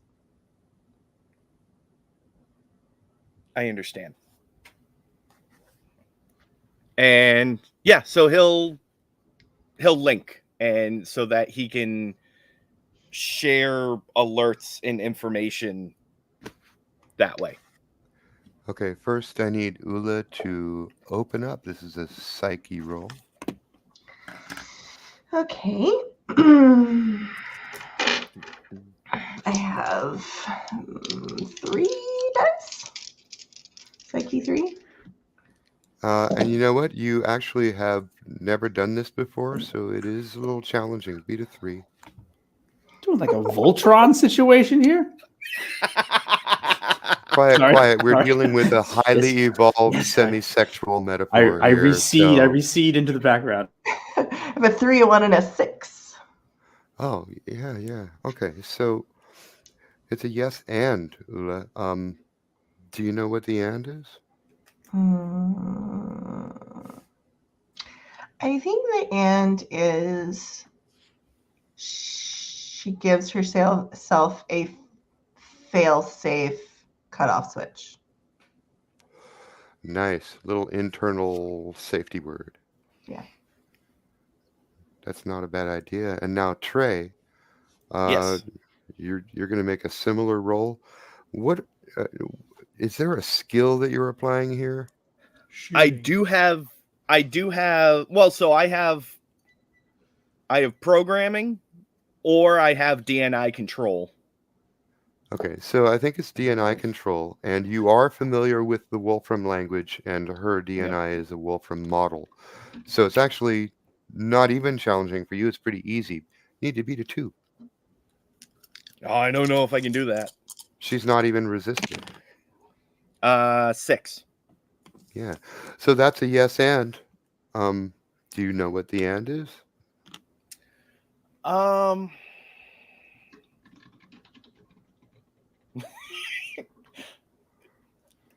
It's gonna sound weird. I'm also going to set up a failsafe. Basically, I want to make I want to set it up so that access is one way. Okay. Now, you're setting that up, and you kind of have to set that up before you allow the final connection. Otherwise, it's like, setting up a firewall when you're already connected to the bad signal, right? Oh, absolutely. So you set that up for yourself, and you press forward mentally, imaging like going down a tunnel, going down a cable into the system, which is a not even a 3D, but a multiple dimensional network of nodes, which is inside Ulla's head.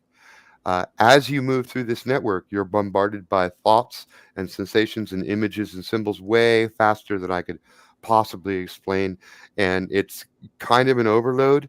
And you're also beginning to sense signals coming in on levels that you were never even aware existed before. It's the input of all of those millions of nanobots coming in on time. It's swarming your brain. It is starting to overload you. It's more than you think you can handle, and you have to make a psyche roll. This is very hard. You need to beat a 6. Can I add programming to this? How about computer science? I will give you computer science. Ooh, really? Yeah. All right. Well, in that case, I rolled a 6, and that's a +1, so that's 7. You just exactly did it. And what I mean by did it is you basically set up enough security around yourself to prevent your brain from frying. It doesn't mean you necessarily learned anything new, but you were able to.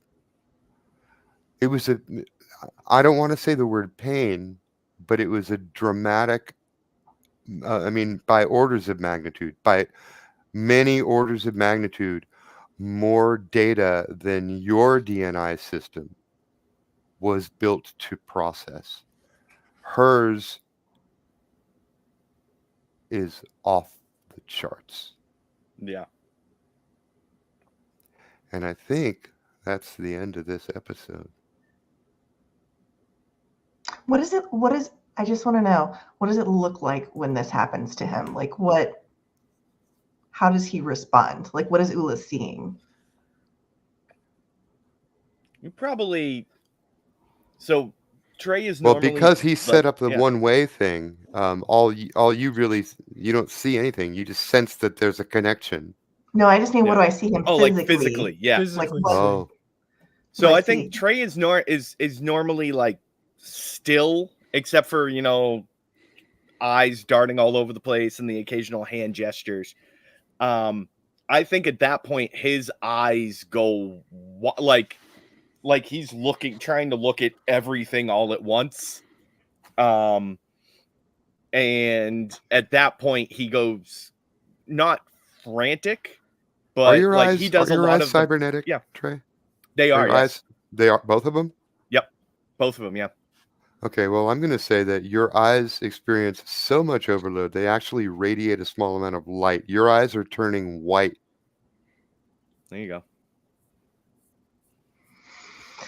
Okay.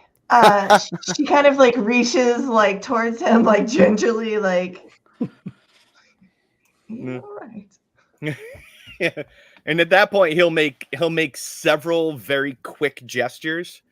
And then he basically almost like a conductor stopping an orchestra, like both One of hands these, like- together, a separate, and then goes calm and back Returns to to normal. And he'll just, Yeah, you were in a real hurry to pull yourself back there. That was in an intense overload. Ulla, you may have just seen something that neither Reggie nor Nash has ever seen. There's like a little moment of fear across Trae's face.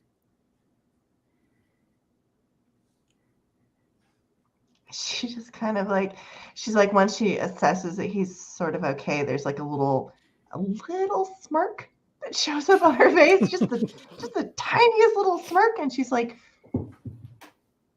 it's a little scary in here. I love it. I Nice. love it. Trae just gets up and goes back inside. oh yeah, not a word, just like a nod, and then Yeah, and we're gonna fade out right there. Okay. Nice. All right. Well, I want to thank everybody for checking it out. We've got new version of Core Cthulhu is available. Links in the show notes for all of the core related things, as well as Todd's Patreon. If you enjoy this game, if you enjoy the core stuff that's happening, go over and support Todd. Don't support the show. Not that anybody does anyway. I mean, it's fine. Whatever. I'm not saying anything. Support everybody. Solidarity, brothers and sisters.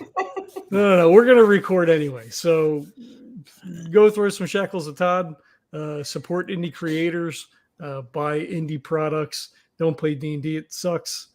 You can play Mostly. D&D and. Well, all right. Fine. Play See. D&D. Actually, I'm in 2 D&D games if we count Leslie's I game know. that we haven't played in like 4 years.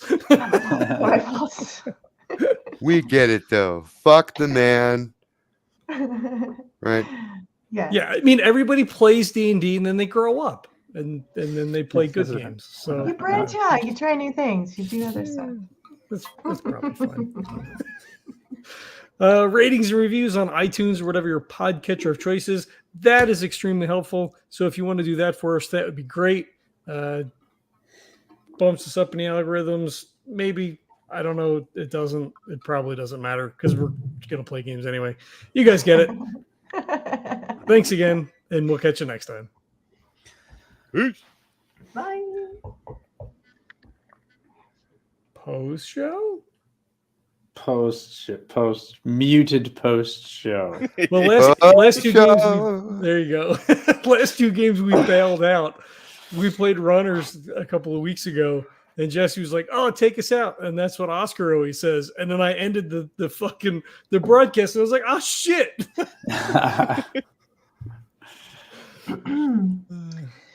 Stop So I playing want to me, fucker. Yeah. I want to say real quick because just talking about like Trae wanting to make a connection with somebody else. Yeah. Nash and Reggie are probably somewhat used to this. So like when we were back in regular reality, like he would blast shit to your phones constantly. Yeah. because that's how yeah. he communicates. He He doesn't does have that to a lot. worry about Yeah. it's constantly like screenshots and links and all that Oh, kind of yeah. stuff that he Oh, just throws I've been to through other some of people's the old peripherals. episodes lately, and there's literally I can call back to scenes where like John asks you a question and you go instantly a thing appears on your phone. Yeah. Exactly. Like Yeah. that's the way you answered the question. Yeah. Mhm. That was a nice. And I now like- he has to talk to people. Oh, Yeah. Yeah. Trey kind of feels like you've got a phone, I've got a phone. Why aren't we airdropping? right. Mm-hmm. Mm-hmm. That's so nice, though. The progression of Trae. I'm loving that. I Very was- self-actualized tonight. Yes, I like. Yeah. Yeah. Well, Ulla kind of sees it as like he's taking baby steps towards building his humanity back. Yes. And Yes. he's lonely. And she's That like, was so I get beautiful. it. It was That beautiful last was the scene word. was so beautiful, and it's just like dark and quiet, and just the idea of Trae just like staggering backwards and just quietly walking in. Right, like, what was that? It's a great moment, Oh, It's it like, was. okay, well, and you Ulla's won't be lonely, but smiling I don't to know if you're gonna herself. like this. Welcome to my house. Right. yeah. It's I think it's funny. Ulla as a character, she's very she's really like the way that I role play her is she's pretty controlled and calm, and that was just the way that she was raised as a very controlled and calm person in general, and and so to know that there's so much chaos behind all of that. So like in her head, there's so much information, whether it's the clairvoyance or now the nanobots, like she's constantly dealing with like a great deal of information and like how Right. she handles Oh, that. yeah. Up until But it's recently, yeah. your head was like turned up to 11, and then the nanobots happened, and now it's turned up to 1100. Yeah. And Yeah. but it's interesting because so Trae is used to a lot of information influx, right? Mhm. He's constantly it's signals from outside and everything like that. But it's something he's been brought up with, but also it's organized, right? It's specific data, right? This is more organic. Exactly. And it's just an influx of everything around you on like multiple spectrums. Mhm. So it's I feel like that's why it's the same, but at the same time totally completely different. Mm. Yeah, totally different. It's total chaos. And Yep. that's kind of why I'm playing her being so calm and so kind of like controlled, because at this point she's like keeping it together. It's Yeah, like right. That's so good. what are we gonna do with the kids? No. Well, hopefully, And we really have not moved a whole lot closer to solving that problem. But I got to say that as an ensemble, I fucking loved this episode. Every single one of you got deep into your character and had at least one scene where it just really felt real. That was an awesome episode, even though there wasn't like a whole lot of combat or flash going on. Mhm. yeah. I mean, there doesn't always need to be. I mean, Sure. we typically play our games that way. Yeah. Right. Where I don't think nothing it happens. Have we Well, played DayTrippers yet? You typically do talk around the conversation a lot, but this time it was, I don't know. To me, it felt like really emotive and direct, and it was moving in a way that was like maybe not physical action, but psychological action was happening. Yeah. Yeah, the Trae and Ulla thing was fantastic. Oh God, that was so very good and needed. I love this. It's great. Yeah, it was very interesting trying to like, how do I say you're very fucking scary? Which, you know what? It's funny because you're probably the first person who's actually tempted to take that route Yeah. and not just be like blunt and direct. Yeah. Yeah. That's true. That's true. Well, I mean, yeah. I mean, it would have taken someone who's been through I guess, similar, right? Like, Yeah, I was going to say, and Yeah. Ulla said it herself. Yeah. They do have similarities that neither Jack or Reggie can understand. Mhm. It's just that Ulla was probably like 14 and Trae was 4. Yeah. Right. So, Yeah. Yeah. She was much older. So. And the technology was a few years more advanced. mm-hmm.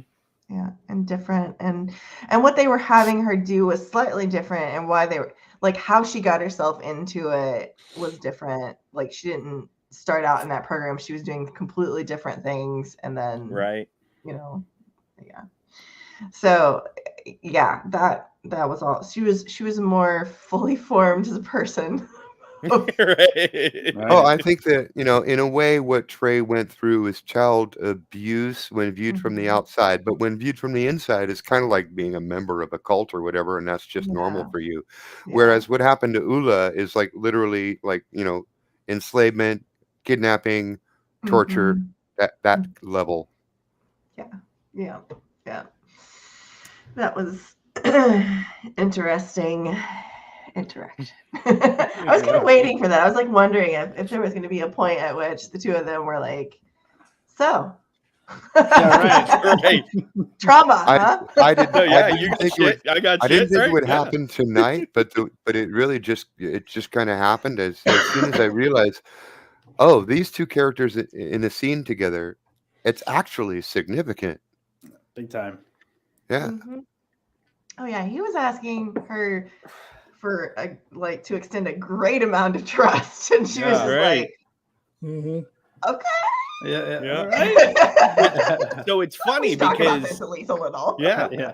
like for anybody else, like in normal life, Mhm. I'm gonna sneeze. Maybe not. Okay, we're good. For anybody else in normal life, like, yeah, that's fucking weird. Like, you Mhm. want access to my brain? Maybe, Mhm. probably not. Like, that's messed up. But that's normal to him. Yeah. Like, it's just another interface. It's like having somebody's cell phone number. Yeah. It's like, Yeah, except that what you're used to was like you said, much more organized, much more structured. oh Mhm. yeah, absolutely. Mhm. But like in my clutch, like everybody has a DNI. Yeah. Like everybody has some version of augmented reality. So like that's the norm. So Todd, I have a thought about like kind of how this happens, right? So Hit me. he's set up this like one way, sort of like I'm just going to communicate information to you, correct? Is that right, Trae? You just want to be able to like Yep. shoot information to her. Well, the thing about AI and bots and all that other kind of stuff is that they're learning programs. And I think that as the information comes in, like at some point, like I think there will probably be like some sort of backwards working that may eventually happen, where like things start to leak through. Yeah. I can absolutely see like your DNI being like, and like the AI within it being like, I do not like this situation. We need to fix this. We need two-way communication. And mine being like, no, I don't want that. I was laughing. I thought it was great. You both were like, both of your ands were. I'm gonna set up like a protection little switch I can flip. Yeah, that was like my favorite part of that whole thing. Was like, just in case, trust you, but just in case this goes bad, there's a kill switch somewhere in there, and I'm gonna flip it. Yeah. That's good. I can totally see that it like morphs over time, especially since I feel like all of the things that happen with her are much more organic in nature, and so it's almost like vines growing. You know what I mean? Like there's just like this sort of organic nature of like once the connection's made, it's like we can go further than that, and this is part of why Trae was so freaked out. It's even in the names of your companies. Okay, so like on Trae's side, you've got crab insurance systems, or not, I'm sorry, information systems. That was a weird slip. It is an intelligence agency, an intelligence service. Mhm. Whereas Ulla's stuff is made by Wolfram Biomedical. Yeah. Yeah. Right off the bat, you can feel a tone shift between those two. Yeah. Yeah. And she was a bioengineer. I mean, Right. before she was studying bioengineering and was working as a bioengineer. Yeah. Anyway, yeah. So that very different sort of like interface between the two, like I don't know, I just think it could be interesting if it slips and changes over time, and then you're getting like either information that you weren't expecting or just any kind of information, strange feedback, sensations, like some of her clairvoyance leaks through and you're like getting weird Right. visions of shit. Oh boy. Yeah. This is like a Well- clerik looking into a magic user's mind. Right. Yeah. And so what's funny too is that the way that I picture like the two systems is yours, Ulla's system was put in her head. She had no control over what it is. And I assume like you also don't have control over what it is. Like it's just I don't understand it that they're well. giving you this perception. You Mhm. can control what it does to a certain extent, Mhm. but Yeah. like you don't have control over what it is. Yeah. Mhm. Whereas Trae literally was given a blank slate, and like part of his like growing up and training was be like, okay, now program your system. So he has complete two-way communication with his AI and all this kind of stuff. Yeah. Well, And what Ulla so, was like- lacking was that from childhood you had this military or paramilitary structure around you in which you would do, even before you went out on real missions, you played games that were a lot like missions. You learned how to Oh, yeah. operate as a as a tactical unit in the field, and even when playing games as little kids. Right? So that training and that tactical way of thinking is built into you.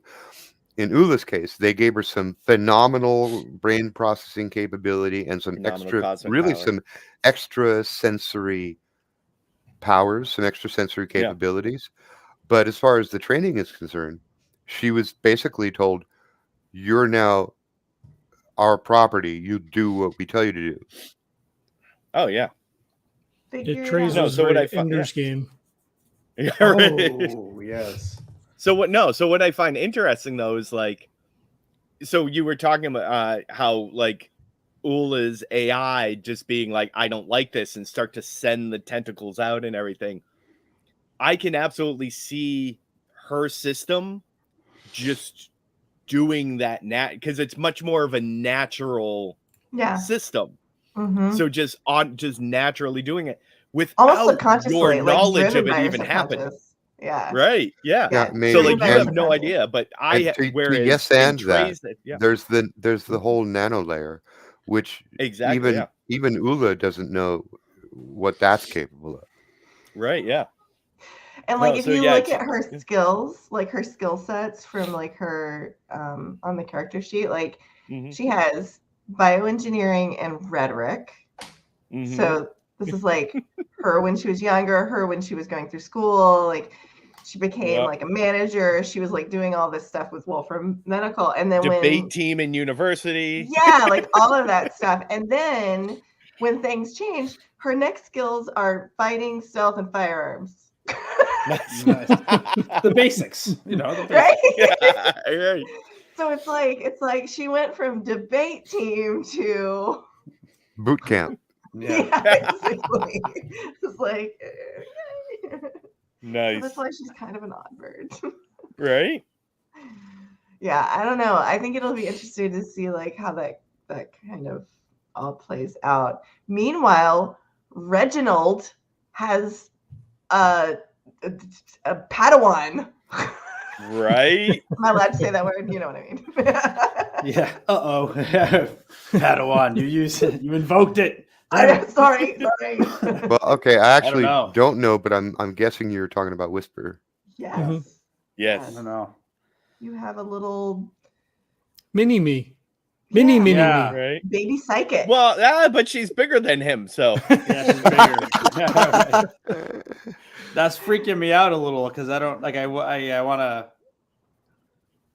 There's like that weird like, oh yeah, definitely help her with her gift, but then I don't want her to really be like me. I don't want her to have to deal with all the all the dream stuff. But if she is, I don't know. Yeah, I'm still working that out because then Jack put a seed in my brain that's now exploded into something else that's like parallel to that sort of. I don't know. well, it could be the potential. I mean, Reggie was basically a loose cannon, right? Like you had this ability, but it was Loose never loose gun. Oh, sorry, loose gun. Loose guns forever. Yeah. Right. It was yeah. Like you had this ability, but it was never cultured, right? Like it's something you kind of self-taught. naturally came upon and experimented with. Dude, Right. it had a lot to do with psychotropic drugs and weird brain machinery. Right, yeah. But if if Yes. you're able to give Whisper actual help and like train, like that's the way that she won't become like you. Right. So now it comes down to, is Reggie capable of providing that sort of guidance? And I don't know. As a baby. Yeah, right. No, Yeah. I mean it's something Especially that's since there. one of the thoughts that did occur to you, and quite logically so, is, hey, you know what? If me and the kid hooked up, we could probably do even more shit. Right, and that's when I branched off into the other thing because I don't know if I want to involve her in that because I don't know the dangers to her. Mm. So then again, this is all Jack Nash's fault. This is all Jack Nash's fault. Always. So I had to message Todd and I had to make a bunch of notes so I didn't forget about this. I started thinking why Frank was so like, why was the fact that Frank was able to pull copies of himself into his own reality sort of like the source of what made him so like have so much control over that reality. Mm. So if I end up trying to do a reality fracture, it will be for the intent to bring in just a copy or two of Reggie to see if I can strengthen my own. You see where I'm going with this, and that's kind of like a thought that's happening right now for Reggie. Okay, but we were talking before about how difficult it would be to open a reality tunnel. What you're talking about now is clearly even harder than that. And I would point out that Frank didn't do it alone. Frank had Somnambula's blue gel and whatever the hell machinery Cordoba had invented, and a whole team behind making this happen. That sent him into his own dream world. Yes. So the key to the multiplication of Franks seems to have been sort of a runaway feedback mechanism of some kind that happens when you project yourself into your own dream. Right. But you're forgetting this is all just a dream. Right. So if I am dreaming constantly and everything, and like that's, the feedback loop. Let me write the feedback loop thing down because that was the term I couldn't remember because that would be something that I want to try to create is a sort of a Reggie based. It's kind of like what happened for Frank. I mean, you guys did spend some time with Frank, and the way he might have described it would be like it'd be like you're waking up from a dream and you crawl out of the tank, but you're actually still dreaming, and now this is part of the same reality as the one that you came from. And when you get back in the tank, the you that comes out is not the first one or the second one, but a third one, and it just keeps happening. And if I'm thinking of all of those past realities as dream worlds, and then I still have the breast bot there where I woke up from and she put me back to sleep. I am in the dream already, which I'm sort of keeping to myself. I don't want to say that kind of shit out loud. Like that's but I'm like, well, you know that you felt this way before. You fooled yourself before. You do know that. But this is the reality that feels real. and Ulla feels real, and Sure. you being in a jar feels real, and all that other stuff feels like dreams that you remember. Right. Yeah. Sure. Crazy. Yeah. Right. Actually, I had to look up like Buddhism just to try to think of like I'm trying to like ground some sort of way to role play this so that it's like I'm not just I don't see seemingly like, oh, nothing's real. Watch Absolutely, Mad Hatter. this. Yeah. Right. I don't want to just start like spitting out all this stuff, but this is but yeah, that's what's going on there. I'm thinking of ways to increase. Well, I think it's actually pretty easy. All you have to do is stop thinking of that reality as the real one and focus on this reality and speak with it with all the same certainty that you ordinarily do when talking about Yep. things you quote unquote know to be real. And I can project my baby self out into the wild, though. Well, yeah, So, but I mean, yeah. in theory, you could have like I don't bought that magical skill in CareGen, right? Sure. It doesn't yeah. necessarily mean you're another reality away from. I'm just saying that can come with the package of this world. Like the fact that you're in a jar comes with the package of this world, or the fact that you were a big hulking bearded man. That you didn't make that, did you? No, you just were, right? I was in a dream, yeah. But when it was going on, it felt like it was the real thing. Yeah, just like this one too. Yeah. Yeah. Yeah. Yeah, so there's a loop there that's happening. The only one that really stands out, although it's super fuzzy and hard for you to recall, you don't spend a lot of time thinking about it, was the room with the breast woman, the multi-breasted woman who nursed you back to sleep. That reality seems different from all of the others. And it may simply be because none of your friends were there.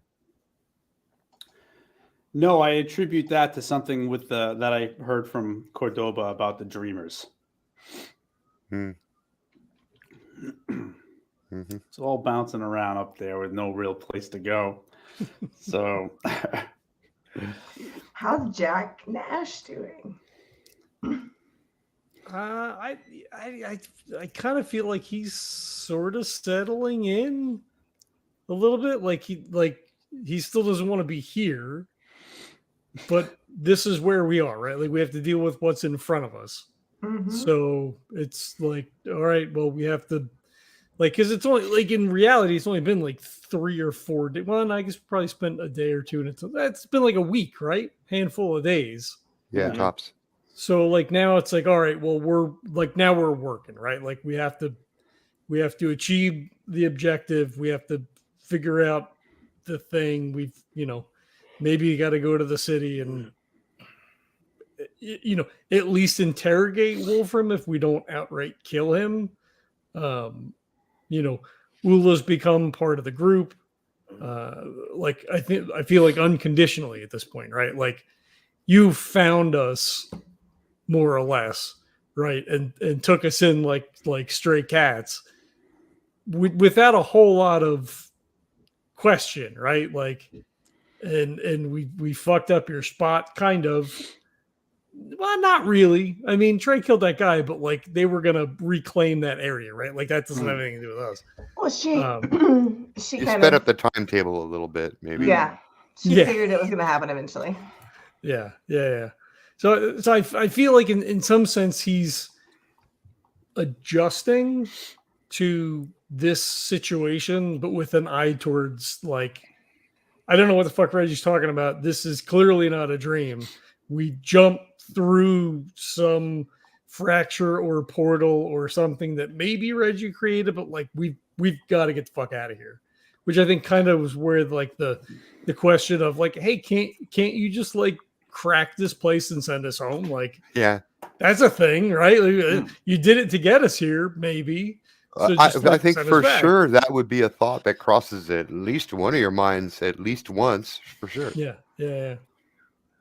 But like everything's been, we maybe had like a night in the tunnels to settle down. Like we had like just not that much time really to just. You know what?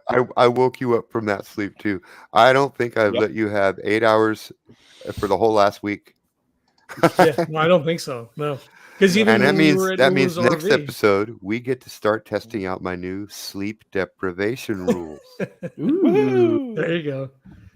Yeah, because even at the RV, I think that night that we would have gotten like a full night's sleep, the termination or Terminationer. Yeah. and then we were at the thing, and then like that night, Right. In the tunnels, kid that drowned, asshole and- woke you up, and yeah. Yeah, so it's been, it's been a minute. Sleep deprived.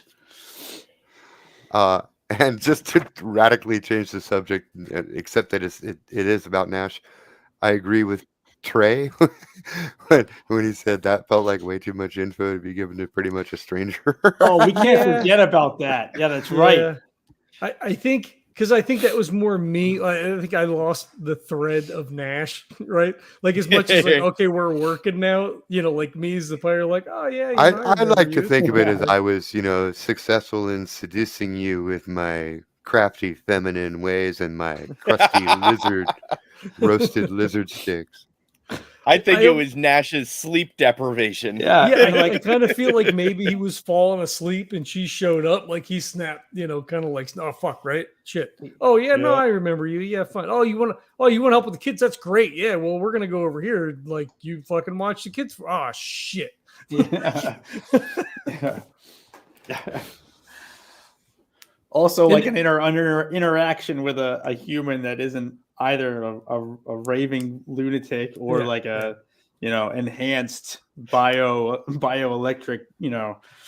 It was just like a regular human, just a Well, regular old meat human. He thought Ulla was a regular human Regular-ish. until she sucked a ton of nanobots Yeah, into her right. body. that horrifying. Yeah, right. Well, and I think I too, mean, like Night Owl is maybe a few screws loose, but she's much more ordinary than all y'all. Yeah. well, and that's the thing too, right? Like if she was gonna help with the kids, like I think a part of it was like, oh well, this solves part of the problem.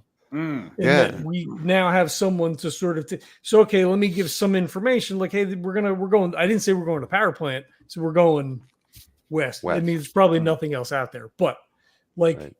it was, it was specific, but not. Yeah, it was kind of like, oh, well, if you're going to go, this is sort of the plan. Like, okay, it makes the group bigger, which was Trae's concern, but also like it frees up eyes to, kind of help move us forward, sort of thing. But Yeah, I get it, but I still think it was about that roasted lizard, man. yeah. Yeah. You bring people, Tasty treats. them tasty treats, and they open right up. Yep. All right, guys, I have to get some sleep. Yes. All right. Thanks for playing. Thank Thank you. you. That was beautiful. Thank you, Leslie. That was It's good to see awesome. everybody again. Yes, it Yeah, was. this was And have a great holiday. I'll talk to you guys, but you know what I mean. I won't see you. oh, Oh, there she Right goes. Yeah. she's asleep. I looked away for a second, and it's gone. And gone. COVID doesn't fuck around. Just boom. Nope. Yeah. Yeah, so good. I thought it went good. I was unsure if Yeah. we were even going to get something in, and it was went nice. really well. Very Yeah, nice. it was good. I always feel better after the real world problems are still there, Yeah, and they'll Yeah. still be there. So if you can just push them away for a while, I always feel better after. This is like I said to my wife, hey, some guys play basketball. Right? This is my social thing that I do, and it helps me to like stay a little bit sane. Mhm. Yep, for sure. That was a really cool episode. I literally went in with zero plans, which often happens. But when I usually say that, I've at least spent like 30, 40 minutes thinking about the different NPCs and what they're planning and what they're doing. Mm. And this time I couldn't even really do that. I spent the whole time talking with my wife over whether I should run or not. Yeah. So I just kind of came in totally winging it. But you guys were, that was so, no, I mean, I don't know if I set a mood. I wasn't trying to do anything on purpose, but I feel like all of you guys got deep in character and we got some real psychic content with every single one of you. Yeah. It was so sweet. I don't think for Nash as much. Like at least I don't feel it anyway. Yeah, you did. Well, you play a little closer to the chest tonight, but than the others did. I think that I think it's kind of the residue of what happened, right? Because Nash is probably now kind of going, fuck. You know how Nash is always It's my fault. blaming him. Oh, you beat my You fucked fault. it all up. Yeah, yourself fucked it for up. that. Fucked Oh, it yeah. all up. God damn it! I Yeah. fucked it all up.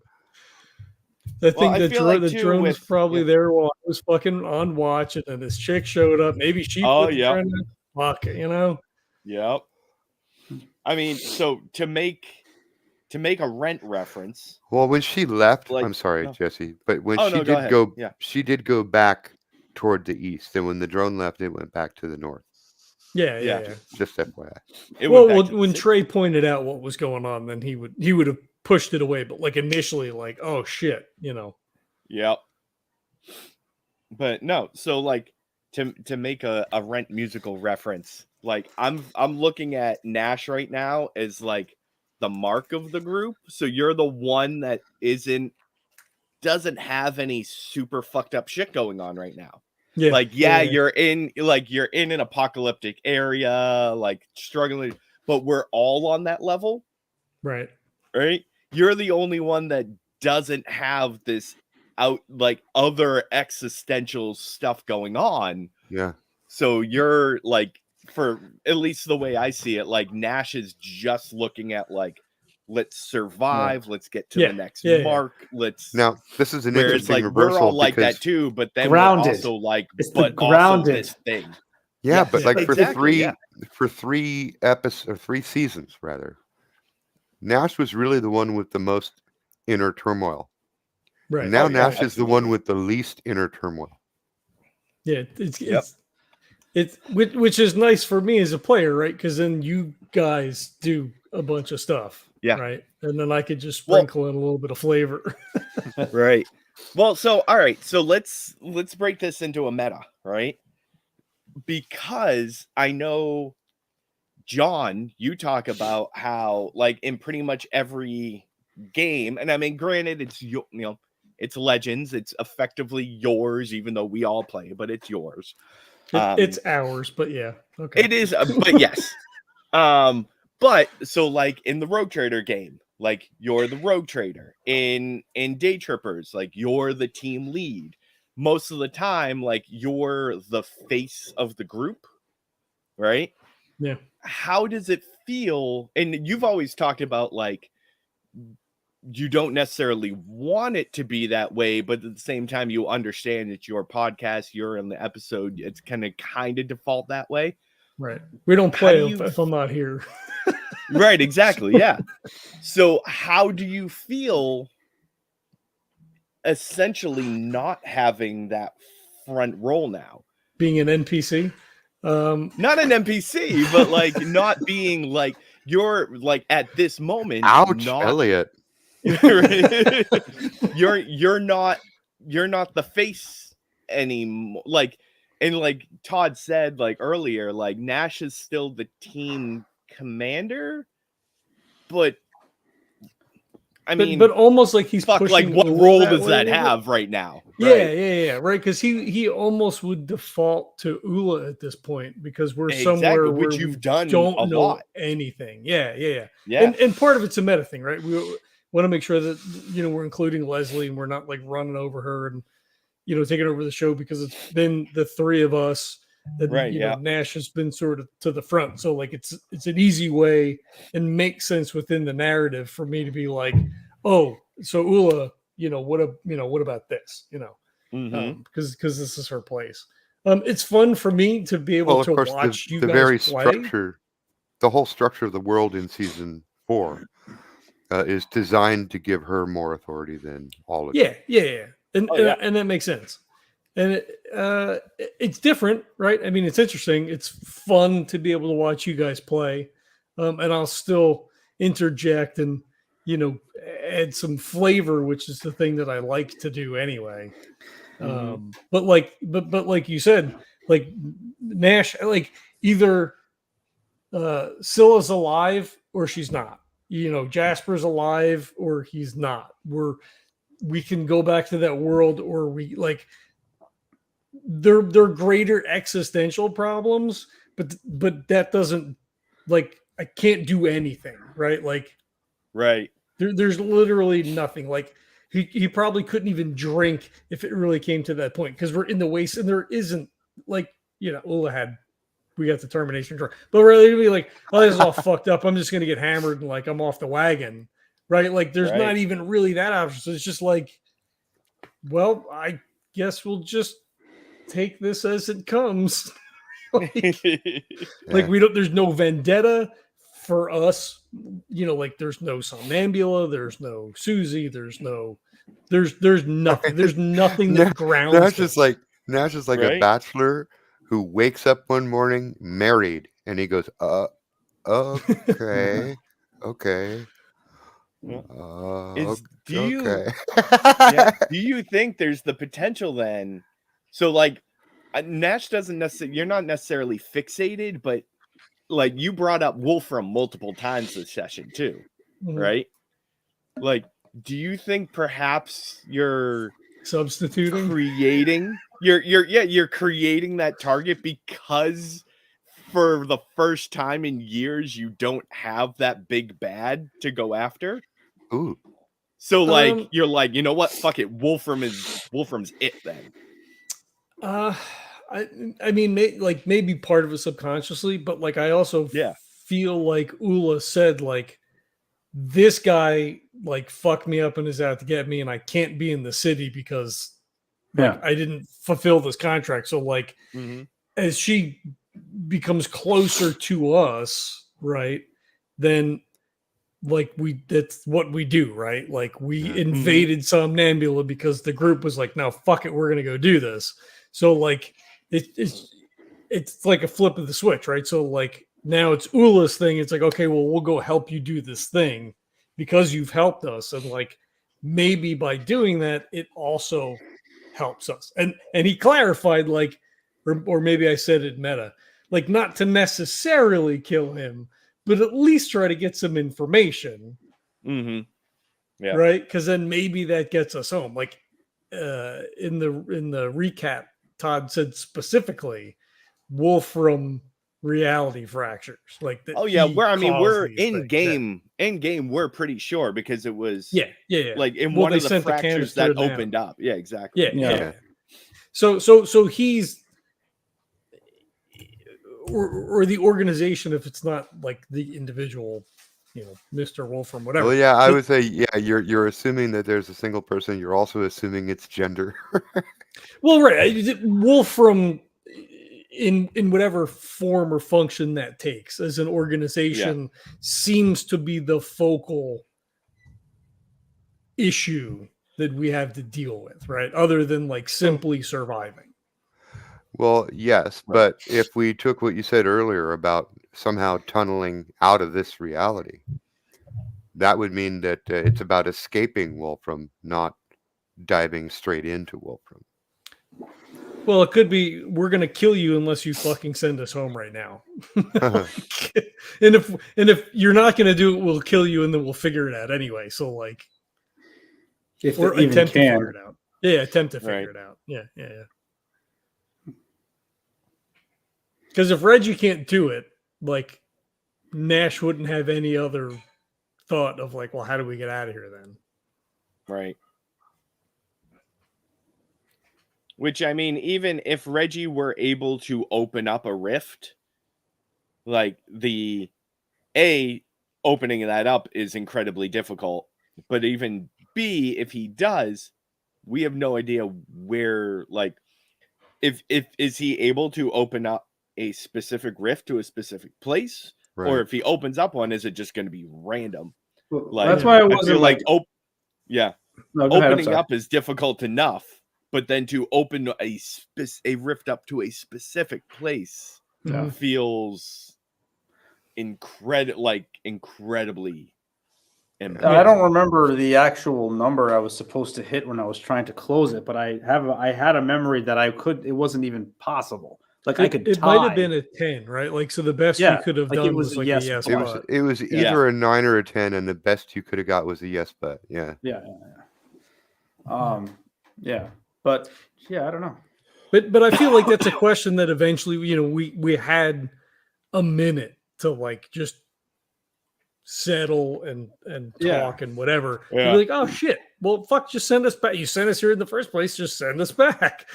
right. I think if we can get the kids out of the equation, I mean, if that's even something that can or will happen, I think a lot of my hesitation with that is like the safety. Whatever, right? Role playing games, whatever. But like Reggie had all those images or visions of that school. building being blown up, right? Like after the kids were marched into it, and I know a lot of that was disjointed, but there's a lot of that like now your fucking Clash is back in play, and like that's sort of like swirling around just from a standpoint of it was a bunch of kids that we just stuck some shit in and fucked. Well, and the very now fact you that have you kids. are literally a kid, you're literally a baby. There's a Yes. theme. There's a theme in season 4, children as a symbol, as an element. Yeah, I think like protecting over the place. innocence was always a thing, though. Like with the beginning with Reggie. Mhm. But, Well, yeah, because you guys are heroic and good people. But I don't really know if I ever even said the word children, except for that one bomb vision that you had, right? That's a scene that involved children. But throughout the whole rest of the DayTrippers history, I don't think I said the word children. However, this season, I say the word children for some reason in like every episode. There's something going on either literally or symbolically with children, babies, youth. Yeah. Oh, it just hit me. For whatever reason, when you just said baby right now, it made me think back to the 100-foot baby. And I'm just so glad that like I, as a player, didn't think about it, right? Because I don't think like every baby would make Nash freak out. But like just when you said it right now, I was like, oh shit. Oh, yeah. Yeah. Yeah, that 200-foot baby was scary as fuck. But I feel like this is like meta for like way back in season 1, that there would have been a period of time where like he would have seen like infants and been like, oh, it just would have been, even if it wasn't like a visible like like a repellence of just like a mental right, Yeah. like a duck walk across your grave. You're like, oh fuck, whatever. catch yourself staring at it for a few extra seconds. Yeah. Right. But What'd like you say? menacingly. Be like the weird dude walking down the street mumbling to himself, like just looking at babies. What'd you say? Yeah, Well, it's enough that the mom like pulls the blanket up and walks a little faster. I will tell you that in my personal headcanon, baby Reggie is very, very pale and has like almost a little bit of a golden tone in his jar, like almost slightly radiant, a little bit yellow, but very pale, very white. Whereas the big giant baby, I always pictured it as a healthy, pink skinned, kind of a tubby baby, actually. Yeah, that was kind of the thought that I had. Yeah, baby Reggie's definitely Cherubic. jaundiced. There's some jaundice. Oh yeah, absolutely. Well, it's because you're in your own pee and everything all the That's time. true. It's just not a very good filtration system in there. You're right.